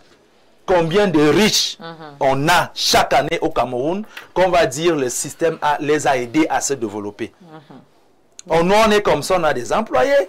À la limite, on est à la porte de la fermeture chaque jour, pendant qu'on a des dizaines de personnes qu'on nourrit. Chaque fin du mois, on leur permet d'avoir une vie à travers nos activités. Mais il faudrait donc qu'on soit soutenu pour qu'on fasse mieux. Normalement, un jeune qui peut déjà employer 10 personnes, l'État doit déjà l'aider.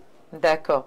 Alors Maxime, Ibrahim, Julien, est-ce qu'avec une meilleure organisation, comme le dit Joseph Zambo de l'artisanat, peut véritablement aider donc, à contribuer au développement du pays? Très certainement, Viviane Andrea. Très certainement. Vous avez certainement des axes également. Lorsqu'on vous dit que 70% de l'économie de la République démocratique du Congo repose sur l'artisanat, il ne meurt pas. Ouais. Nous, lorsqu'on vous dit que la Tunisie, ce n'est que 5% de l'activité artisanale qui contribue à son produit intérieur brut, mais qui représente 350 000 emplois créés. Je vous dis qu'au Cameroun, d'après les données, on était à peine à 5 990.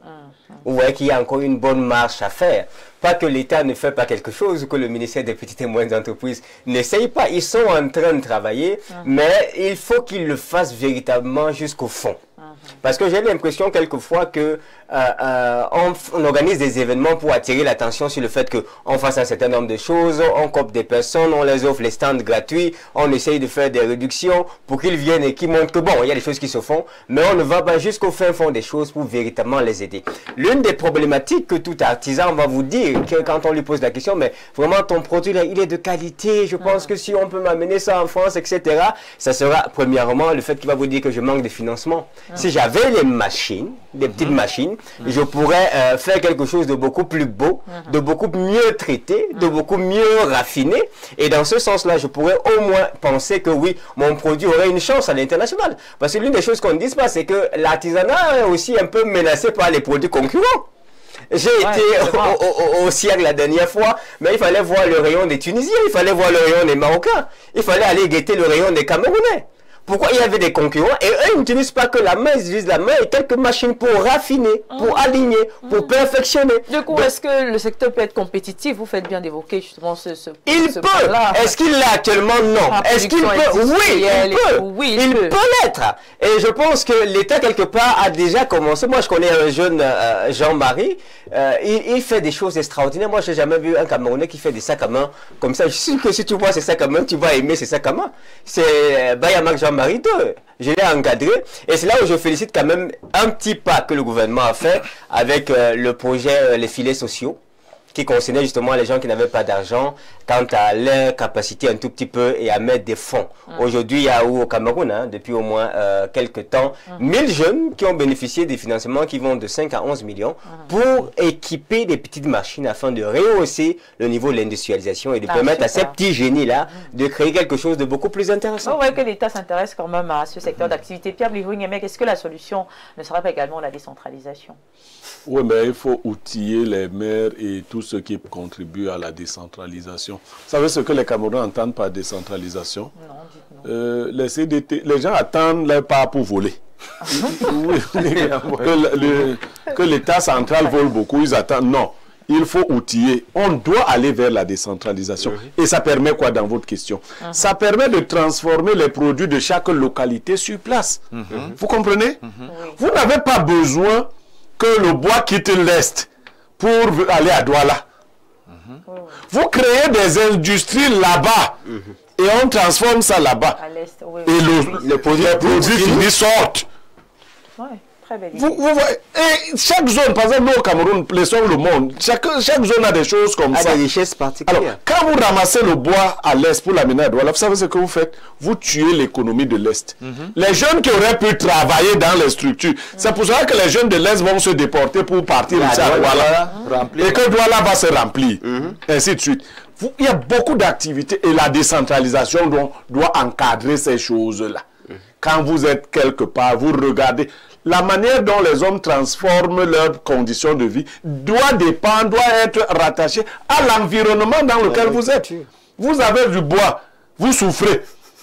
Combien de personnes de ce côté-là ont les meubles chics dont le bois part souvent de l'Est pour l'Italie avant de revenir ici? Combien de salons chics vont quitter l'Italie pour aller à l'Est? C'est les propos qu'on nous envoie. Alors que l'Est aurait pu.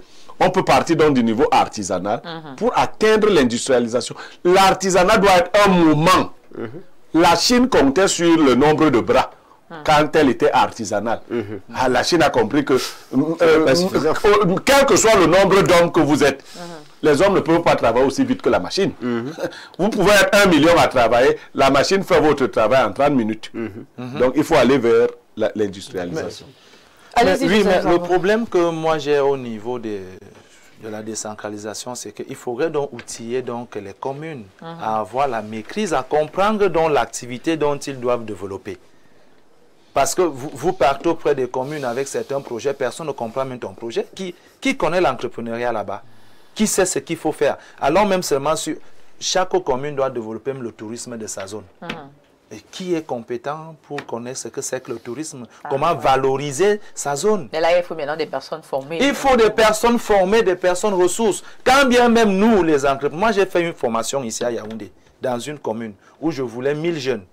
J'ai déplacé des gens depuis la France pour venir renforcer, ou moi j'ai formé. Arrivé là-bas, c'était un parti politique qui était dans la salle. Moi, je voulais former des jeunes démunis. Dans la salle, quand il dit aux gens de se présenter, c'était un parti politique précis qui était rempli dans la salle. Ce n'était plus ce que je voulais former. Donc, nous, on est là, on se bat, on se débrouille, on vend des compétences gratuitement. Et la commune m'a même dit de donner une part. Donc, la formation que je veux faire pour sa communauté, je dois donner la majorité. J'avais donné 70%. Cette commune devait donner 30%. On m'a remis les 30% à la fin de la formation. Malgré que la salle était remplie par ceux que je ne voulais pas former. Je voulais former les démunis, ceux qui n'avaient rien. Donc, ça signifie qu'il faut bien revoir ça. Les communes doivent, s'ils veulent développer justement leur zone et faire que cet argent qu'on leur donne soit leur argent, il faut qu'ils aient donc des compétences à savoir comment réellement valoriser les atouts des territoires ou des zones dont ils gèrent. Ça, c'est très important. Et appeler les gens compétents pour renforcer leurs capacités. Il y a un élément qui m'a écrit qui venait de Blériot. Oui. C'était un jeune d'une localité. Je ne veux pas citer la localité parce que ce que je veux dire ne va pas faire plaire aux autorités locales de la localité. Et donc, le monsieur, il est paralysé. C'est un handicapé. C'est-à-dire qu'il ne peut pas se déplacer. Et donc, comme il ne peut plus se déplacer, il s'est demandé, mais qu'est-ce qu'il va faire dans l'entrepreneuriat? Comment il va se lancer? Et donc, quand Blériot me l'envoie, je reste comme ça, je réfléchis. Et quand il m'envoie sa photo, je me rends compte que ce monsieur ne peut pas bouger. C'est-à-dire que même quand on parle de digitalisation, il n'a pas d'ordinateur. Son téléphone ne peut pas faire grand-chose. Je reste comme ça, je dis celui-ci, il a vraiment, même 25, je ne vais pas avoir chez lui. Il faut que j'aide ce monsieur. Mais comment est-ce que je vais faire pour l'aider? Je lui pose la question de savoir, dis-moi, est-ce que à la mairie là-bas, dans votre secteur-là, est-ce que la mairie organise souvent des séminaires, des petites formations pour renforcer les capacités des jeunes? S'ils font ça, je vais venir gratuitement, vous réunissez là-bas l'eau, je viens vous former et je repars. Gratuitement. Parce que là, vraiment, ce gars a besoin d'aide. Il a besoin d'aide et il faut qu'on lui accorde certains types de compétences. Mais il m'a dit que lui, il n'a jamais entendu ces activités dans sa commune. Il n'a pas entendu comment. J'ai insisté par 4 fois. Va là-bas, renseigne-toi. Il m'a dit que ça n'existe pas. J'ai dit, mais va leur proposer qu'il y a un monsieur là qui dit qu'il veut même venir gratuitement, que les jeunes qui soient ici se rassemblent et renforcent un peu leur capacité en entrepreneuriat à partir des tissus économiques de leur localité. C'est qu'on trouve là-bas. Parce qu'il y a des choses que vous voulez, mais ce n'est pas propre à votre zone d'activité. Il me disait, il voulait faire dans le commerce en ligne. Mon gars, quand tu vas mettre la chaussure là, on va te dire que va livrer à toi là, tu vas bouger par où? Tu ne peux pas. Donc, je réfléchis sur le cas que tu m'as envoyé là. J'ai besoin d'aide. Si la communauté de ce secteur-là décide véritablement de tenir... à décider d'appeler ça le secteur-là, on va faire comment? Non, il faut que je te laisse dans ta notoriété et ta souveraineté d'utiliser les canaux pour intervenir. Et si on connaît quelques réactions ce matin concernant la thématique du jour. Alors, bonjour à ce groupe d'excellentes personnes. Moi, c'est Cédric Son depuis Boya. L'activité artisanale peut contribuer au développement d'un pays de plusieurs manières. Création d'emplois, développement économique local, par préservation du patrimoine, exportation des produits, développement durable, tourisme, artisanal, formation, éducation. Cependant, il est important de relever les défis et les limites pour maximiser les bénéfices de l'artisanat pour le développement. Bonjour, la belle et charmante VAB, la Mozart de l'information, ainsi qu'à ton richissime panel. Tu es hyper classe, merci. L'artisanat peut très bien développer un pays, car un pays comme le Cameroun possède une richesse énorme, mais cette richesse est sous-exploitée à cause des conditions de vie, de travail. L'artisanat, c'est bien, mais l'industrialisation de ce travail est mieux. Regardons le cas de la Chine et autres. Je suis du même avis que M. Ibrahim sur toute la ligne Fosso-Henri depuis Nkwaba. Bonjour, Grand Blériot. Nous avons eu la même situation en famille. On les a plutôt mariés. Et ça se passe très bien depuis 15 ans. D'accord. Bonjour, on comprend qu'il faut plutôt donner les conseils à Viviane. C'est elle qui voulait à tout prix en finir avec eux. Alors, on va prendre d'autres réactions concernant beaucoup plus la thématique. Bonjour, pour moi, oui, l'activité artisanale peut développer un pays, notamment par la création des emplois et des revenus pour les artisans, la valorisation des ressources naturelles, en promouvant la culture et identité nationale, en contribuant à la diversification économique, en générant les devises étrangères grâce aux exportations. Et l'homme Claude depuis Nkonsamba. l'artisanat peut développer un pays dans la mesure où les acteurs sont bien encadrés. Dans ma jeunesse et jusqu'à présent, le centre artisanal de Marois a attiré les touristes internes et même externes. Il voulait dire attirer. Paneni Christian. Bonjour madame, je suis un fidèle auditeur d'Espace Miné, sont les téléspectateurs en télé. Voilà, merci. J'aimerais avoir le numéro de Pierre Blérogne-Mec, s'il vous plaît. Jean B. à Hawaï. D'accord. Salut à vous. Pour ma part, l'artisanat peut contribuer au développement d'un pays, mais le problème au Cameroun n'est pas le manque de matières premières, mais de suivi. Il y a des artisans avec des talents hors pair dans des quartiers, mais ceux-ci n'ont juste pas de suivi. Alors bonjour à vous sur le plateau s'il vous plaît, au monsieur en noir de venir former les jeunes de Kaili. Sadio depuis Kaili. Monsieur Ibrahim Maxime, venez former les jeunes. C'est vrai qu'on m'attend là-bas depuis fort longtemps. J'y ai été, j'y ai passé 6 ans à l'extrême nord. À l'époque même, j'avais été coordinateur régional pour une ONG Samaritan Peur. Je me suis baladé dans le Grand Nord pour renforcer les capacités des encadreurs d'enfants. Mais là, on me demande pour l'entrepreneuriat et certainement, je vais programmer à arriver à l'extrême nord. D'accord. Bonjour ravissante et mirobolante dame. Ailleurs, on réfléchit comment envoyer les satellites à 1 degré d'inclinaison dans l'espace au pays dirigé par le parti de la flamme. On parle d'artisanat. Ce domaine d'activité a subi une métamorphose. On parle d'industrialisation, de production. À la chaîne, si en 2025 on parle d'artisanat, c'est un échec des politiques de développement et de projection dans l'avenir. Pour demain, parler également des Camerounais. Parlez s'il vous plaît des Camerounais encore refoulés comme des rats en Guinée équatoriale. Merci. D'accord, voilà, merci beaucoup. Hein. Je pense qu'on a fait le tour. On a dit Joseph Zambo. Bah, moi, en gros, ce que moi je veux dire, c'est que oui, quand on fait une activité artisanale, on se prend toujours pour un sous-homme, pour quelqu'un qui fait des petites choses. Vaut mieux faire de l'artisanat que de dormir affamé. Magnifique, Ibrahim Maxime. En tout cas, pour ceux qui hésitent encore, l'action bat l'inaction. Commencez par quelque chose et vous allez arriver plus loin. Merci beaucoup Pierre Blérogne-Mec, notre consultant. L'artisanat contribue à la croissance économique, mais pas vraiment au développement. Le développement, c'est plus costaud. Mais on ne peut pas se passer de l'artisanat en tout cas. Il faut simplement imaginer partir de là pour plus.